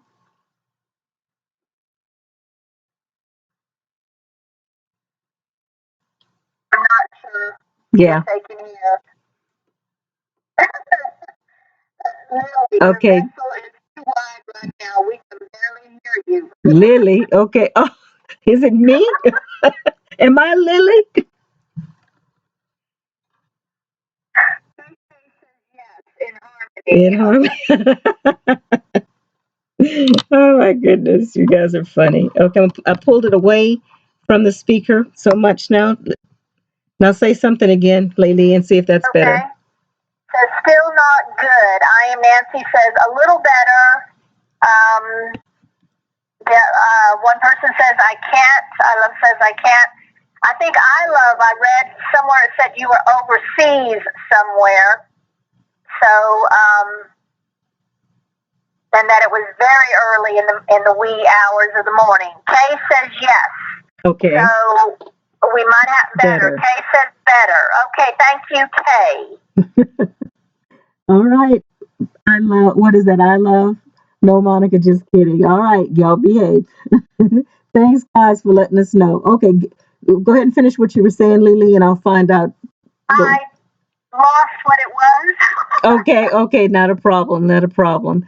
Okay, let's see. And if anybody has any questions, y'all are welcome to pass those along, and Monica can maybe we can address them another time if we don't get it. So have at it, everybody. Mm-hmm. I love that you're doing this open chat, and there's got to be a way we can put our heads together We'll fix it. and yeah, and do it. Manifest, manifest, manifest. There you go. You're talking about two women who made it to 60 who have pretty much zero clue how to do a lot of this technology stuff. Okay, all right. I need to. Somebody's telling me I need to scroll down. I must be missing something because they're calling me Mama Monica. Oh goodness. All right, hang on. Can you tell how many people you have in chat? Right now, that I have. It says 8. There's 8. Hi guys. There's 8. Does it show that for you? I do see where it says 8. Yes, yes, Okay, ma'am. that's what it shows for me too. Okay, what I'm going to do, guys, I'm just scrolled at the bottom of the page.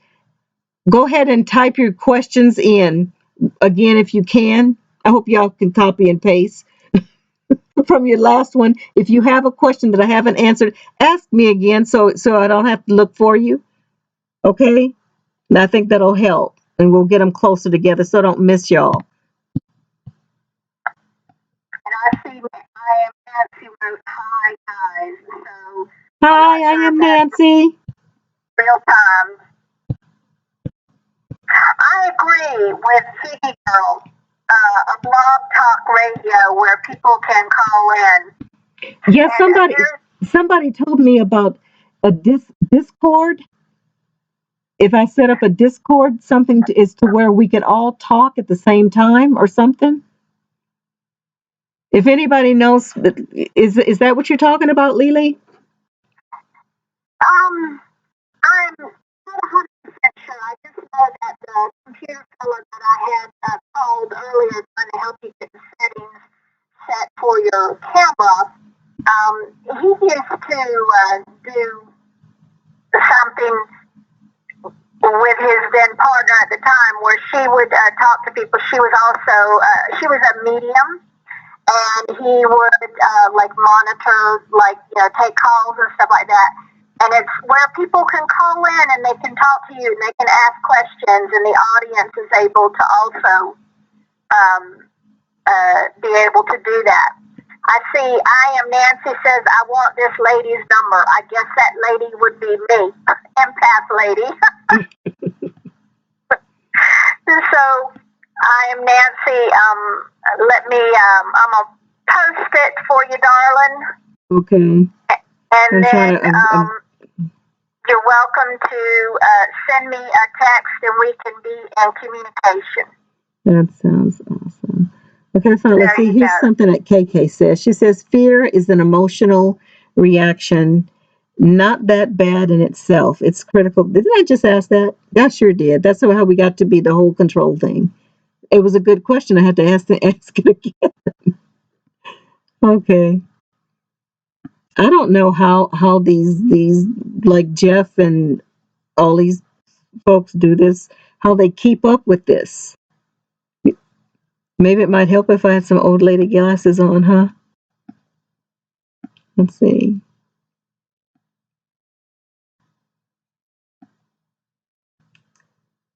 Okay, what is 144,000 means 9? I don't know what that means, baby. Classic case misreading. It's a classic case of misreading and misunderstanding. I do hope Mama Monica reads through the entire feed so she doesn't get the wrong idea. I'll read it later because I know that I'm missing chunks of stuff. So again, I apologize for that. But it's going to get better with time. I'm manifesting. Monica, can't hear her. I think that was old. That Figgy girl was looking out for us, and she said, "Don't give out your personal numbers, ladies." And I Okay. said, I was telling her it's okay because it was only for a few minutes, and that I could remove it, and both I removed it. So, Okay. but I'm used to receiving uh, how should I say this, contacts from people wanting readings. Mm-hmm. And I communicate with people through my cell phone generally, and so you know, usually people are seeking me out that are wanting to talk to a psychic, want to inquire about those kind of things. And in these days we have the ability to also block numbers and stuff if we needed to. But I can see that the people here are wanting to make sure of that. So y'all can always contact Monica how the pathways of that y'all normally do that, and she'll pass your info along, or you can pass it along to me. That sounds fine. Again, just contact me, guys. I don't put my number out there because that might be just a molester. Well, you're in the public. Not me. You're a Not me. celebrity, darling. No, no, no, not me. Let's see. I love y'all. Let's see. Hi guys. That was Nancy. Okay. I am so sorry, guys. Sometimes come all the way down to see the newest chat sentences. Yeah, I'm scrolling all the way down. And again, this is the very first time I'm using this program. It's a miracle I can read it. Let's see. Okay. I guess no one. Let's see. Let me go up here. Monica, your chat is going up and down. Is it probably because is it because I'm moving it? Can you? No, it does that. If I is it just doing that or am I doing it?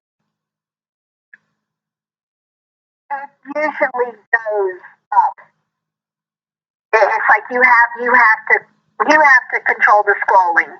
Okay. Oh, I'm doing this. Maybe that's why I'm messing it up then. Okay. Let's see. Figgy says Mama Monica should get a blog talk radio going where people can call in. I would love to do that. But isn't that the same thing I'm doing right here though? But I could talk to you live though. Is that what you're saying, Figgy? Is that what you're saying, Lily? Yes, like where the callers call in, or on other It'll be just people like a like that. telephone call, but other people can listen in to one-on-one telephone calls. Something like that. I think that's a great idea, Figgy. Um, I got to figure out how to do that now. But that would be a whole lot better than trying to do this, I think. No, but it would still just be, it would be just like this, one-on-one. I wish there was a way that we could all have a voice, say so. I don't know. Can somebody invent that? All right, let's see. Somebody wrote a question. How did Lady wake up from JW? I am Nancy. You want to know how Empath Lady, aka me, woke up from JW? Go for it, girl. Okay. I was, my earliest memories in childhood was JW. So I wasn't born in, but I was raised in. My mom was in her late 20s, and I was 4 or 5, somewhere around there. I don't remember any Christmases as a little girl, so that'll tell you. Okay. Now,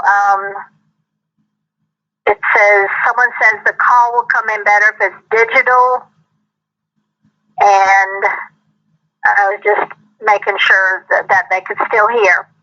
Yes. So, can y'all still hear okay?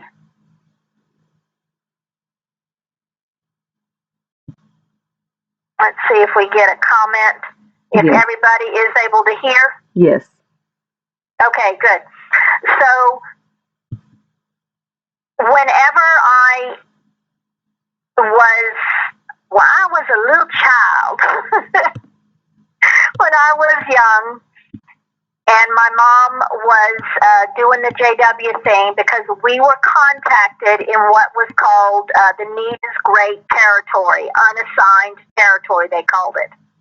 And so they were not as formal in those days, where they had a Kingdom Hall and they had an established place of meeting. Usually what happened is a very nice family would move into the neighborhood and become very neighborly with their neighbors and find their weaknesses or what it was that they could get their attention to listen, and they would start the subtle indoctrination. And so that is, thanks, I see a lot of yeses, so the sound must be okay. Thank y'all. Yes. And so we were, in my opinion, tricked into becoming JWs, just like a lot of people are. And they love bomb you, and they find your weakness. And in that situation, it was my mom had lost a child. And so they used whenever you've lost a loved one, you'll see them again. And my mom was hooked.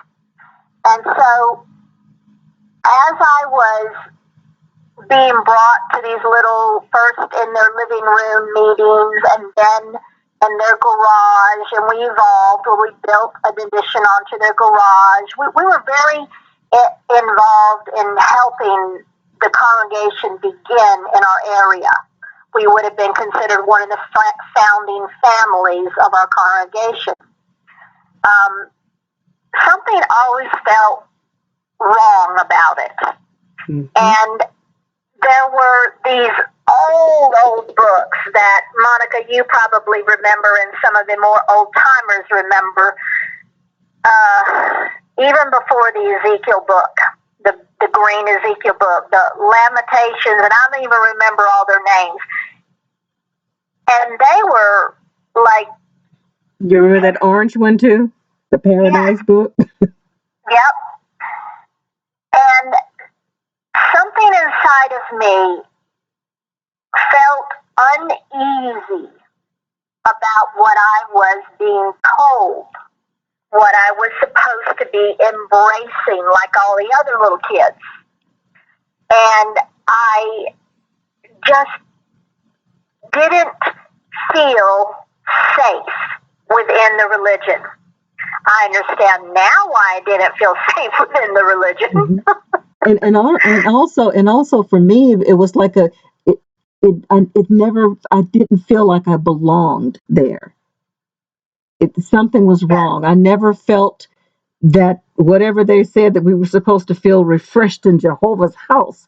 I was thinking of ways to get out of that house. It was it was very disturbing. And it's like if I had had exposure to the outside world, and if it had been this day and age, it would be different. But we're talking about the days when, we had 3 channels on television on a good day. Yep. And that was with an antenna on your roof that you had to turn a certain way. Right. And so you didn't get the exposure of such information. Nowadays, I think it's so much easier for somebody to not be fooled by the religion because there's so much information out there that could cause you to question or cause you to think before you're hooked. Absolutely. And it just wasn't like that. In those days, it was truly good news to my mother's ears. And my dad, on the other hand, he started to see where it was going because they started little by little coming out with you're not going to be able to eventually celebrate Christmas. You're not going to be able to eventually celebrate, whatever it was, and they would give their reasoning why. And so there became a lot of dissension in my family. And I remember being, and you're going to love this, Monica, and all you Ancient Alien television series fans out there, my dad evidently was a seeker, and I didn't even know it. Wow. But what started the real battle between my parents is my dad got hold of that book that Eric von Daniker, and maybe y'all can help me out. Is it Chariots of the Gods or something like that? I can't Google it because I'm also on my cell. Yeah. But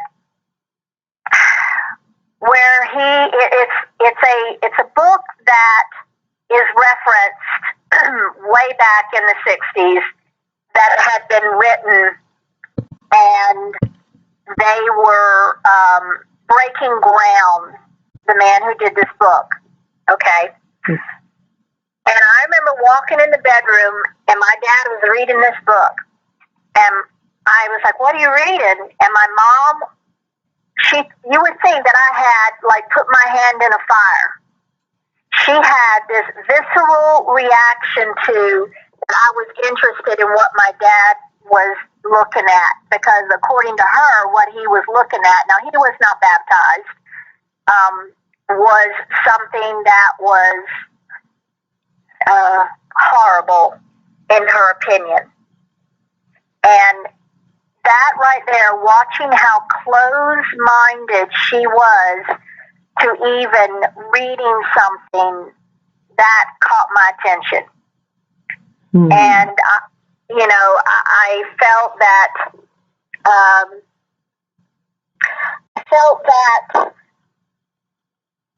my dad seemed more peaceful reading it. He didn't feel peaceful being, going to the meetings and learning that stuff. Mm-hmm. And so I got to watch the way that people were. And at the time, I didn't realize that I was perceiving that age where I could look at a person and size them up.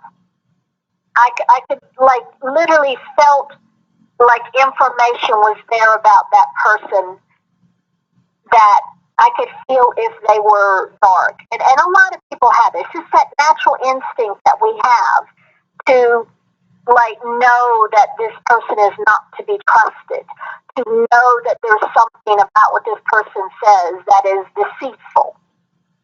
And so I felt that a lot amongst the JW brothers. And whenever there were ones that were, had the creep factor going on, that you knew they were undressing you, with their eyes and all, I could feel that. And so I was always aware, always on. And the only way I started to try and fool myself is I would look around and I'd think, if it's got to be me because I see this man over here, and this man is a banker, and he has a family, and he has a job, and he's being a Jehovah's Witness. So there's something maybe I'm not getting. I thought it was something I wasn't getting, but as I approached my teenage years, and I got into being that age where I was way past when I should have already been baptized. I was 16 years old and was not baptized. Pretty much, the brothers told my mom, "You need to study the truth book with her and get her baptized." And whenever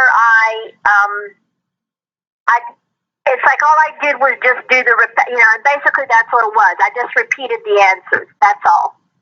And I told my mom, and my mom knew that I didn't agree with it, but it was something that I was just being pushed to do. They wanted me to make that symbolism. And, now I'm hearing from other YouTubers, why they would have wanted you to make that symbolism so they could kind of rope you in, like they had that control. But when I went to the baptismal pool at that time, which was at a hotel, and then we were riding in the van, everybody was so happy.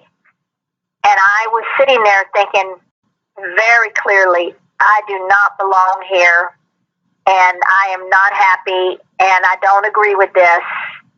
And I remember my dad doing the same thing, where he got baptized as he told me to keep the family together. And so I was always woke in the religion, but I struggled with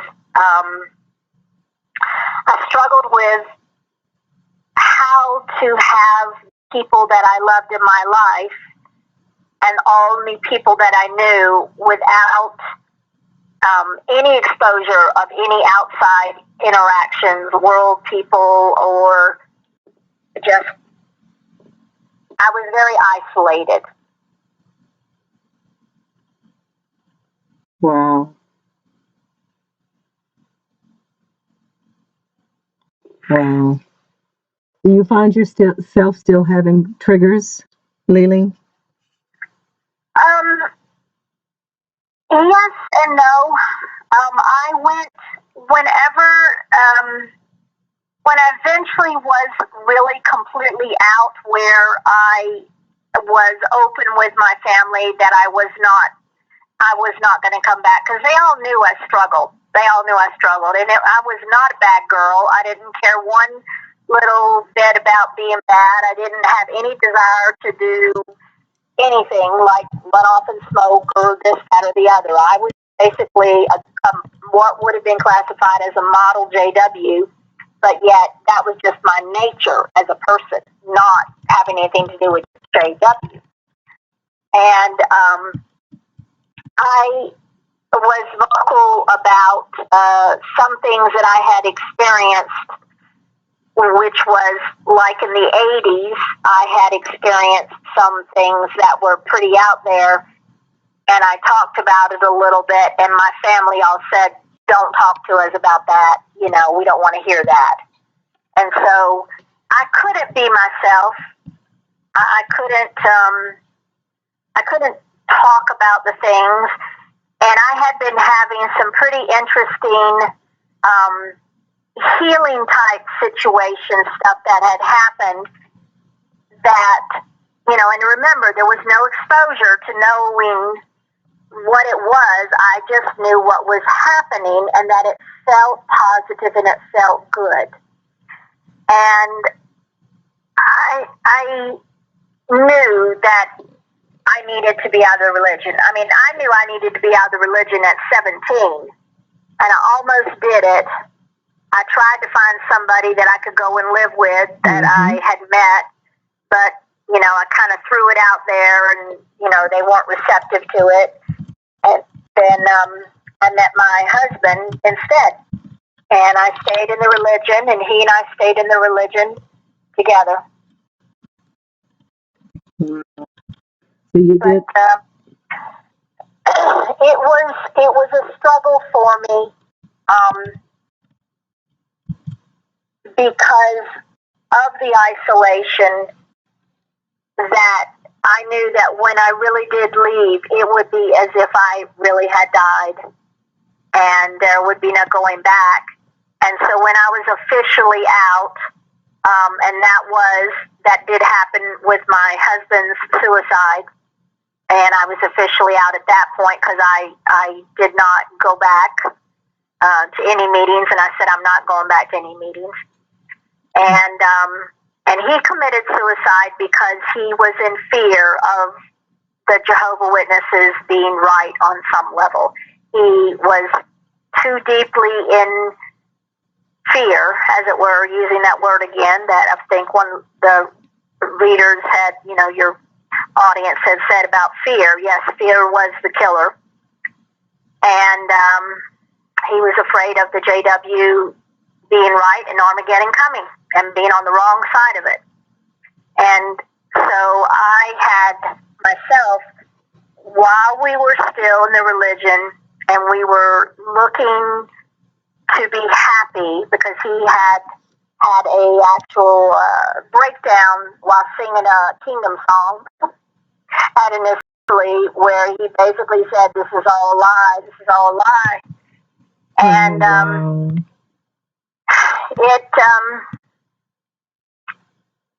it became clear that that was the path that needed to happen, which was definitely leaving the religion. And I didn't know it was called manifesting, Monica, but I said, "What is it that you want?" And he told me what he wanted, and I said, "Here's what I want," which it mirrored what he wanted. And I said, "Let's make it happen." And literally everything leading up to how we got ourselves out of the religion and how we did it, it literally just like fell into place. It was just boom, boom, boom. It all fell into place. Mm-hmm. And I was like, whatever this is, anything that I would think of, I would say to myself, "Oh, I need to do or find this particular thing," and then it was almost like it would appear. I just felt like there was all this beautiful, you want to use the word magic, to me it was that the world was magical. Yes. Outside of the concept of control. Absolutely. You kept waiting for all the bad stuff that was going to happen to you when you left Jehovah's organization or left Jehovah's house.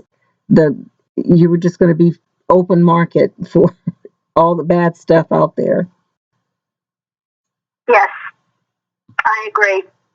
And so I let myself be just open-minded and let the experiences of what I was drawn to happen. And what I found is that the people I was meeting were telling me, they were saying, "Oh, did you know that you do this, this, and this?" And I'd be like, "No." "Well, what is that?" Because, when the first time somebody told me, "Did you know that you're an empath?" Or "Did you know that you're psychic?" Or "Did you know that," and I was like, "No, I didn't know that." It was like, mm-hmm. I had other people, because they knew about those things. They either experienced them or they were, had learned about it through reading or something. And I hadn't learned. So I evolved naturally. And so I guess you could say, in a way, I was always woke up, but I was very much in emotional turmoil and agony, being in the wrong place that I was for most of my life. It was very hard. Wow. Yeah, a psychic empath growing up in the Jehovah's Witness household. Woo! You know what was really good that happened to me is, I would call it this way, and your audience and others I know experience this. We get taught different things by our experience of what we experience in life and situations that happen to us. And so I was sort of on the job training, as it were.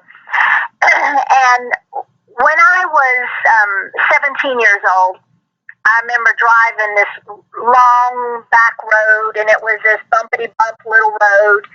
And if you were going to pass, you had to kind of really hit the gas and zip around the cars because it was just nothing but a long straight road. And I remember having this feeling like, okay, I need to pass now, and saying to myself, well, there's a cop up ahead. And I thought, I had that clear thought, there's a cop up ahead. And I mean, there was not a car, but you know, a long straight road, there don't have to be, they can see you coming a long way away. Right. And so I said this to myself, but then I second guessed and I said, oh no, you're imagining something. I kicked the clear thought out. And so I passed. And of course I got a ticket.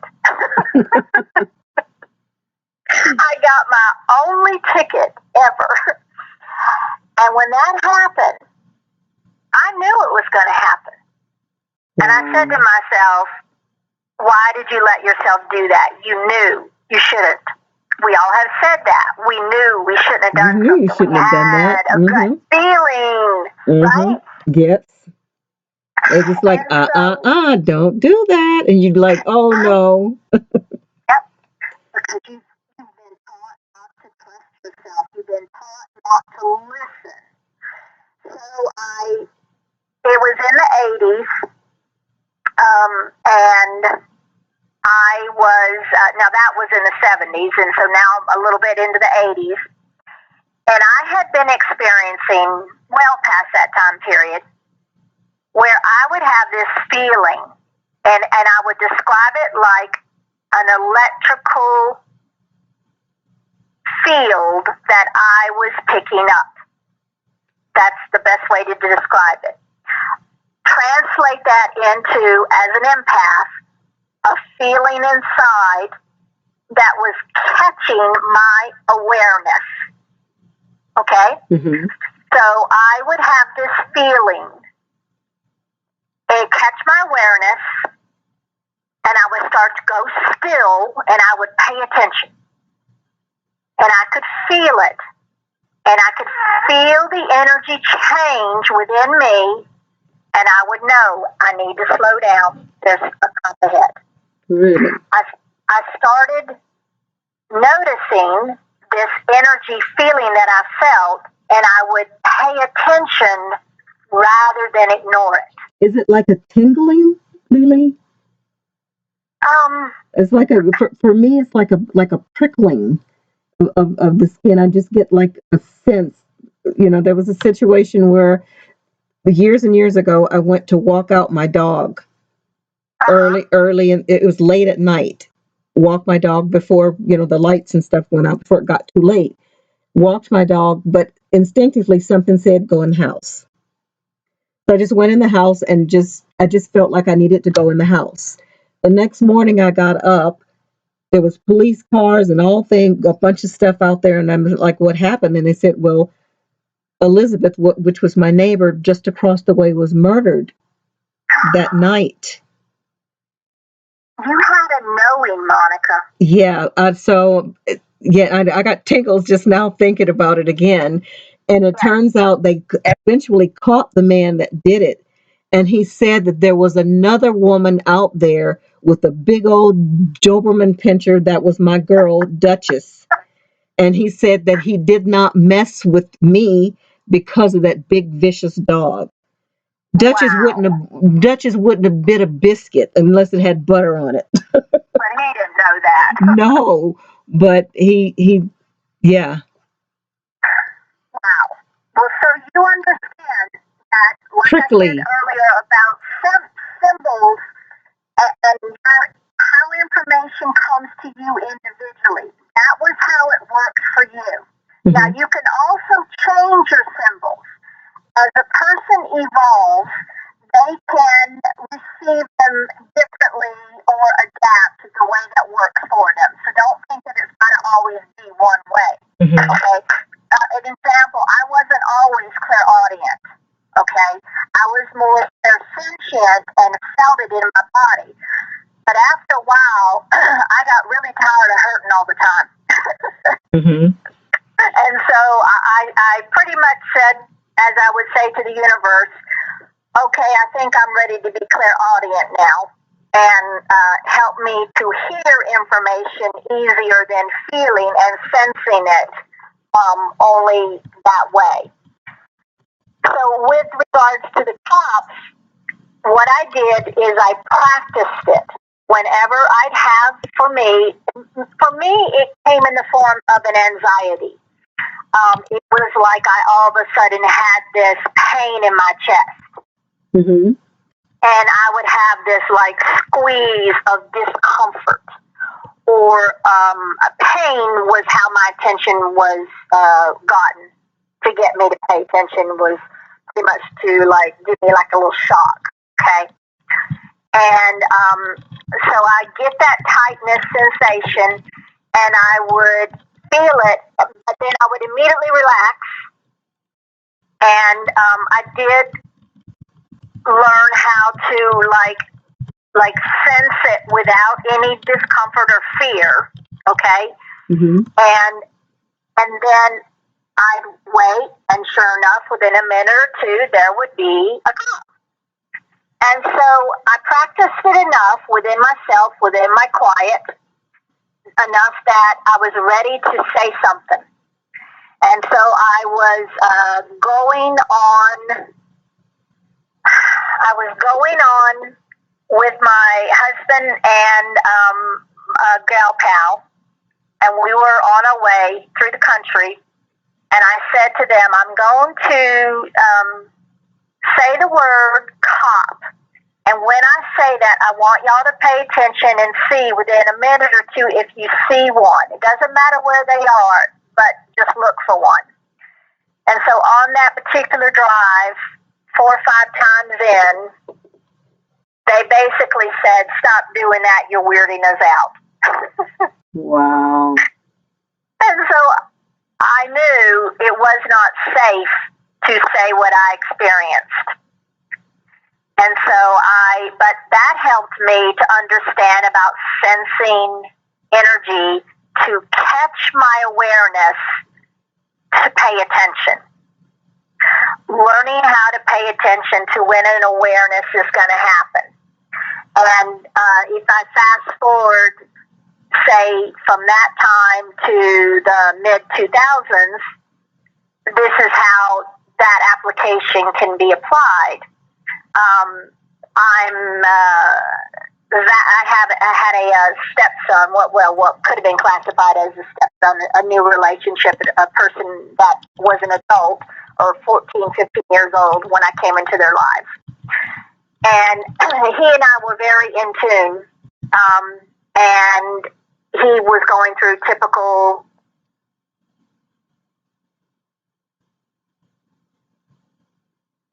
Did I lose you, Lily?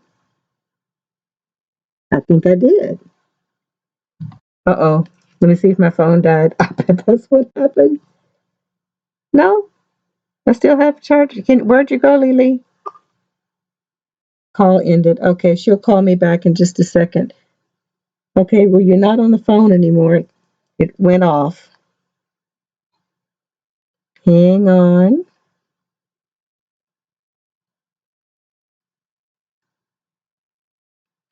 Lily, try and call back, sweetheart. If you want to. And actually, we've been on here 2 hours and 19 minutes. Hold on. Somebody's calling. Hello. It's me. Can you hear me, my love? Can you hear me okay? I think I can. Okay, say something again, Lily. I'm sorry I lost you, but that was on my end, my phone. Every once in a while, it's the internet. Every once in a while, does that. Um, I was saying about how applying that accentuation of learning about how you get energy or information.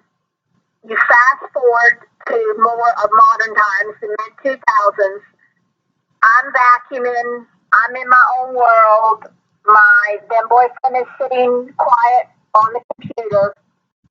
I got that shot of anxiety in my chest, and by this time I've learned how to run a gamut of questions to know if it's me or if it's somebody else.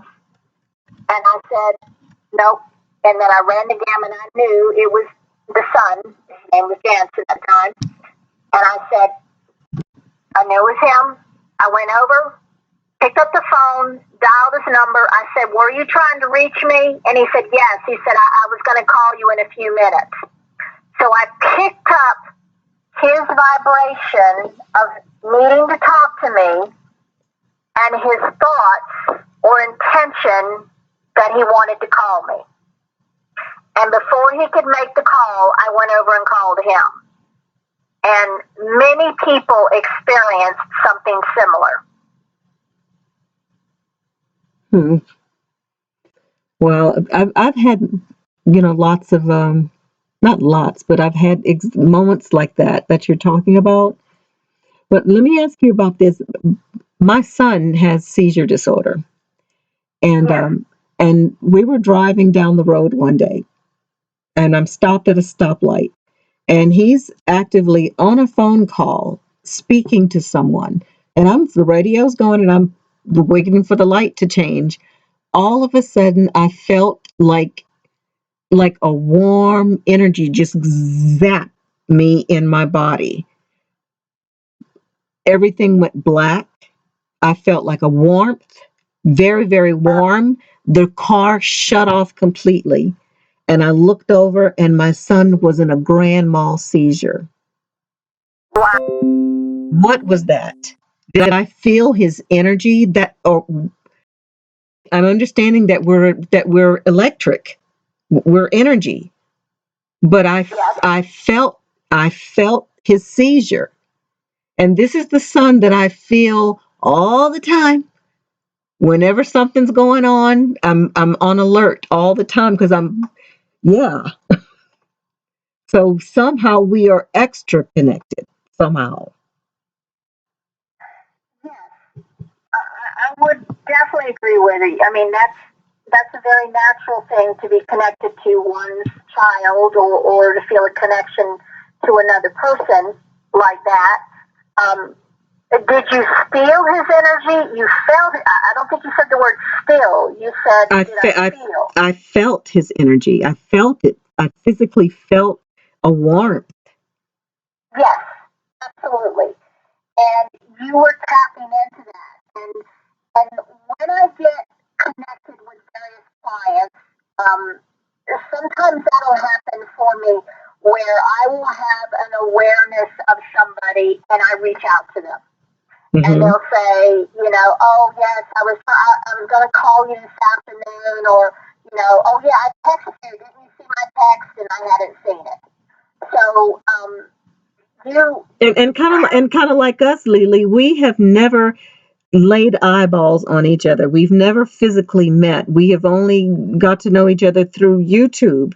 But I feel connected with you. And just the other a couple of weeks ago, we hadn't talked for a while, and I just felt like this. I felt like I when had I to was in call so you. much pain, that's what you did. When I was in so much pain, um, I was not only feeling alone, but I was in distress. Yeah. And you perceived that something was wrong with me, and you did. You literally just picked up the phone and called. First, you sent a text and said, "Are you okay?" Right. And I That think that's why I kept trying to yep, do stuff, and I kept telling myself, I'll call her, I'll call her, I'll call her. I yep, get busy on the homestead doing things here and there, and I get focused on other things, and I don't keep up with folks like I should. And it's yes, not that I don't care about you, it's just I'm so focused, and I'm busy here on the homestead. I gotta chop wood and stuff that's out, right. You have a out, very busy life. out here. But I just felt every time I would try and do something else, something would sort of like slap me back and said, "Go call her now." And that was, Monica, that was so needed because with the two abscesses at that point kind of overlapping each other in my mouth. One I had been battling for a very long time, and the other had come up on me. I was just literally, I was needing a certain caring person to be able to communicate with me. And because sometimes we get all have things that happen to us, but in those, and I think it was really like late. I think it was like 12 or 1 o'clock in the morning when you did it, and I was just lying there. I had already tried to find a dentist 2 or 3 times, and just been meeting dead ends and dead ends, and so yeah. You did. You felt the energy or my SOS call. Okay. Well, so maybe I did. I think that we all have psychic abilities. And in time, we'll be able to we'll remember, or Yeah. some we'll figure it out or something. I think that we all have these abilities. There's so much more to what we've been told through religion. Yes.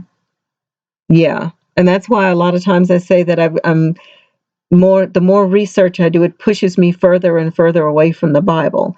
And again, there's certain slivers of truth or of things that resonate true to me in those scriptures, especially things that came from what I call the anointed one, Yeshua, the one who I believe is one of the hit the phone, one of the Elohim incarnated here with that God spark.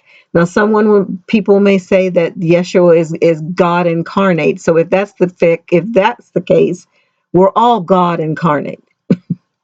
If we're all those spirit beings in a meat suit, the same way he was. Again, I'm thinking outside the box, guys. Well, see what I'm talking about. This is how my mind goes. I think you, in a way, because there is a part of you that so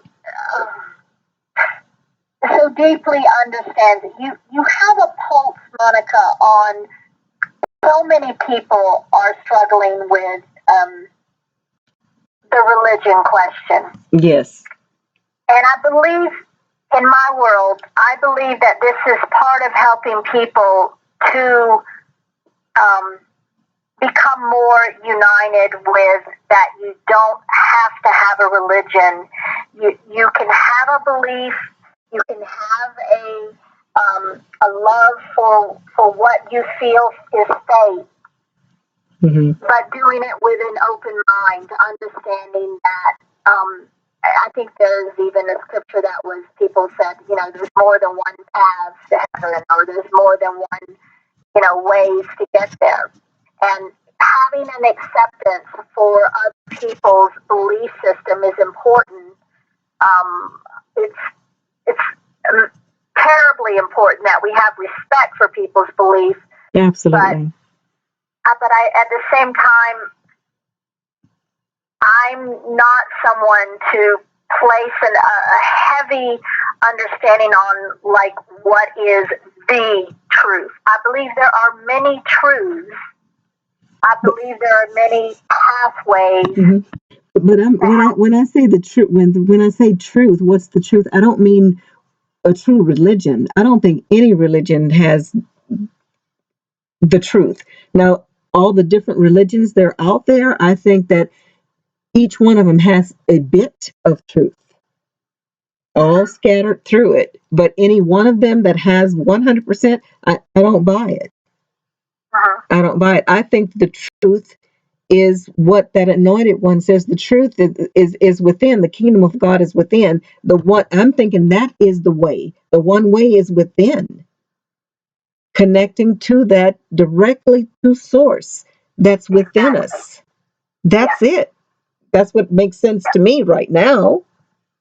Yep. And I really do believe, like millions of other people, that we are not alone as a race. That Absolutely. there are other beings. I I believe that. believe there are definitely, Jehovah's Witnesses are taught to believe that very singularly that, it's just this earth and all that kind of stuff. So I definitely believe that we are connected to, I like to call it, I heard a woman, a spiritual teacher, call it the company of heaven.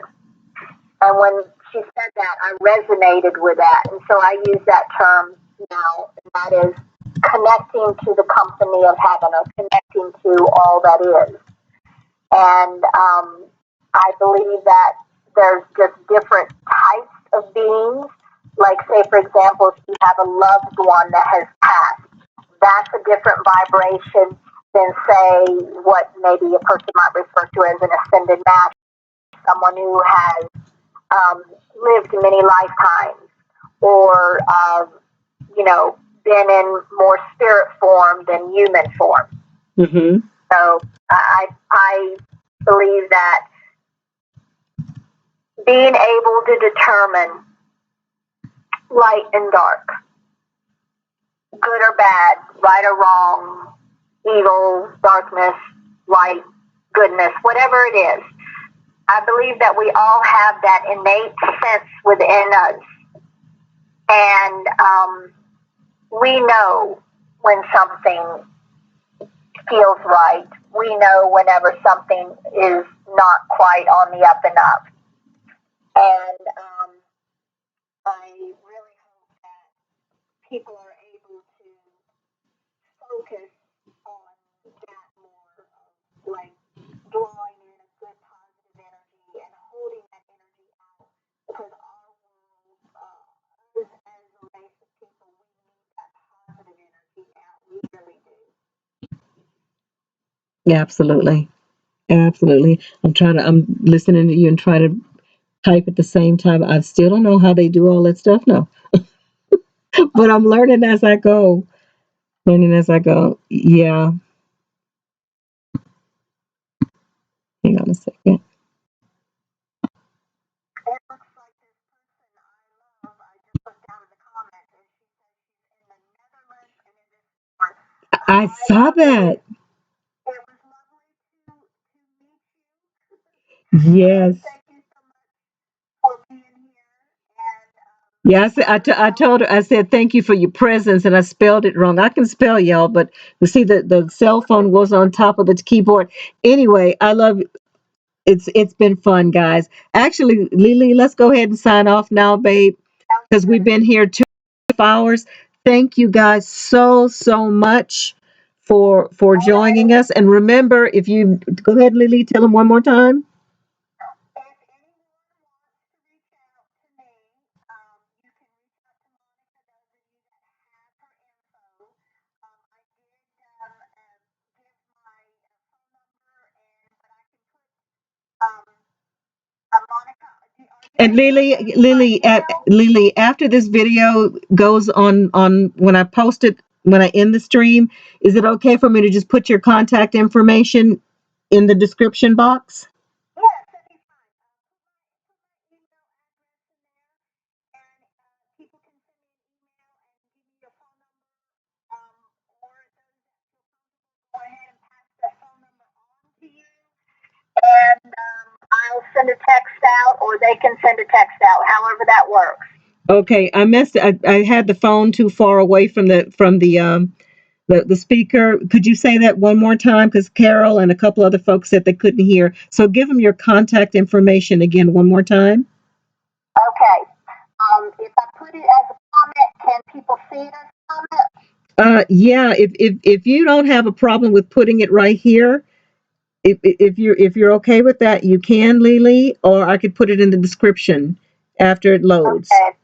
Let me write it. Give me just 1 second. I'll do it. Okay. But anyway, while she's doing that, I want to thank you guys so much for joining our first little. We're going to call this live with Monica and Lily. Yes. Uh, we'll do that. Lily's, I guess, my first guest speaker. Ta-da! She's the first. Yeah, wonderful. Thank you, Lily. And it was impromptu. Definitely, definitely. So we're going to do this for sure once a week. We'll just have question and answer sessions like that with just Monica and Lily, and then maybe I'll do another little rant if I see like aliens or something that I want to share with you guys, like my regular little videos and whatever. Yeah. All right. Are you ready? I'm ready, darling. All right. You already put it in there? Yep, I got it in there. Okay, awesome, awesome. Again, thank you guys so much. And remember to keep your vibrations high. Till next time, my baby. Now let me see if I can turn this thing off. Bye, Lily.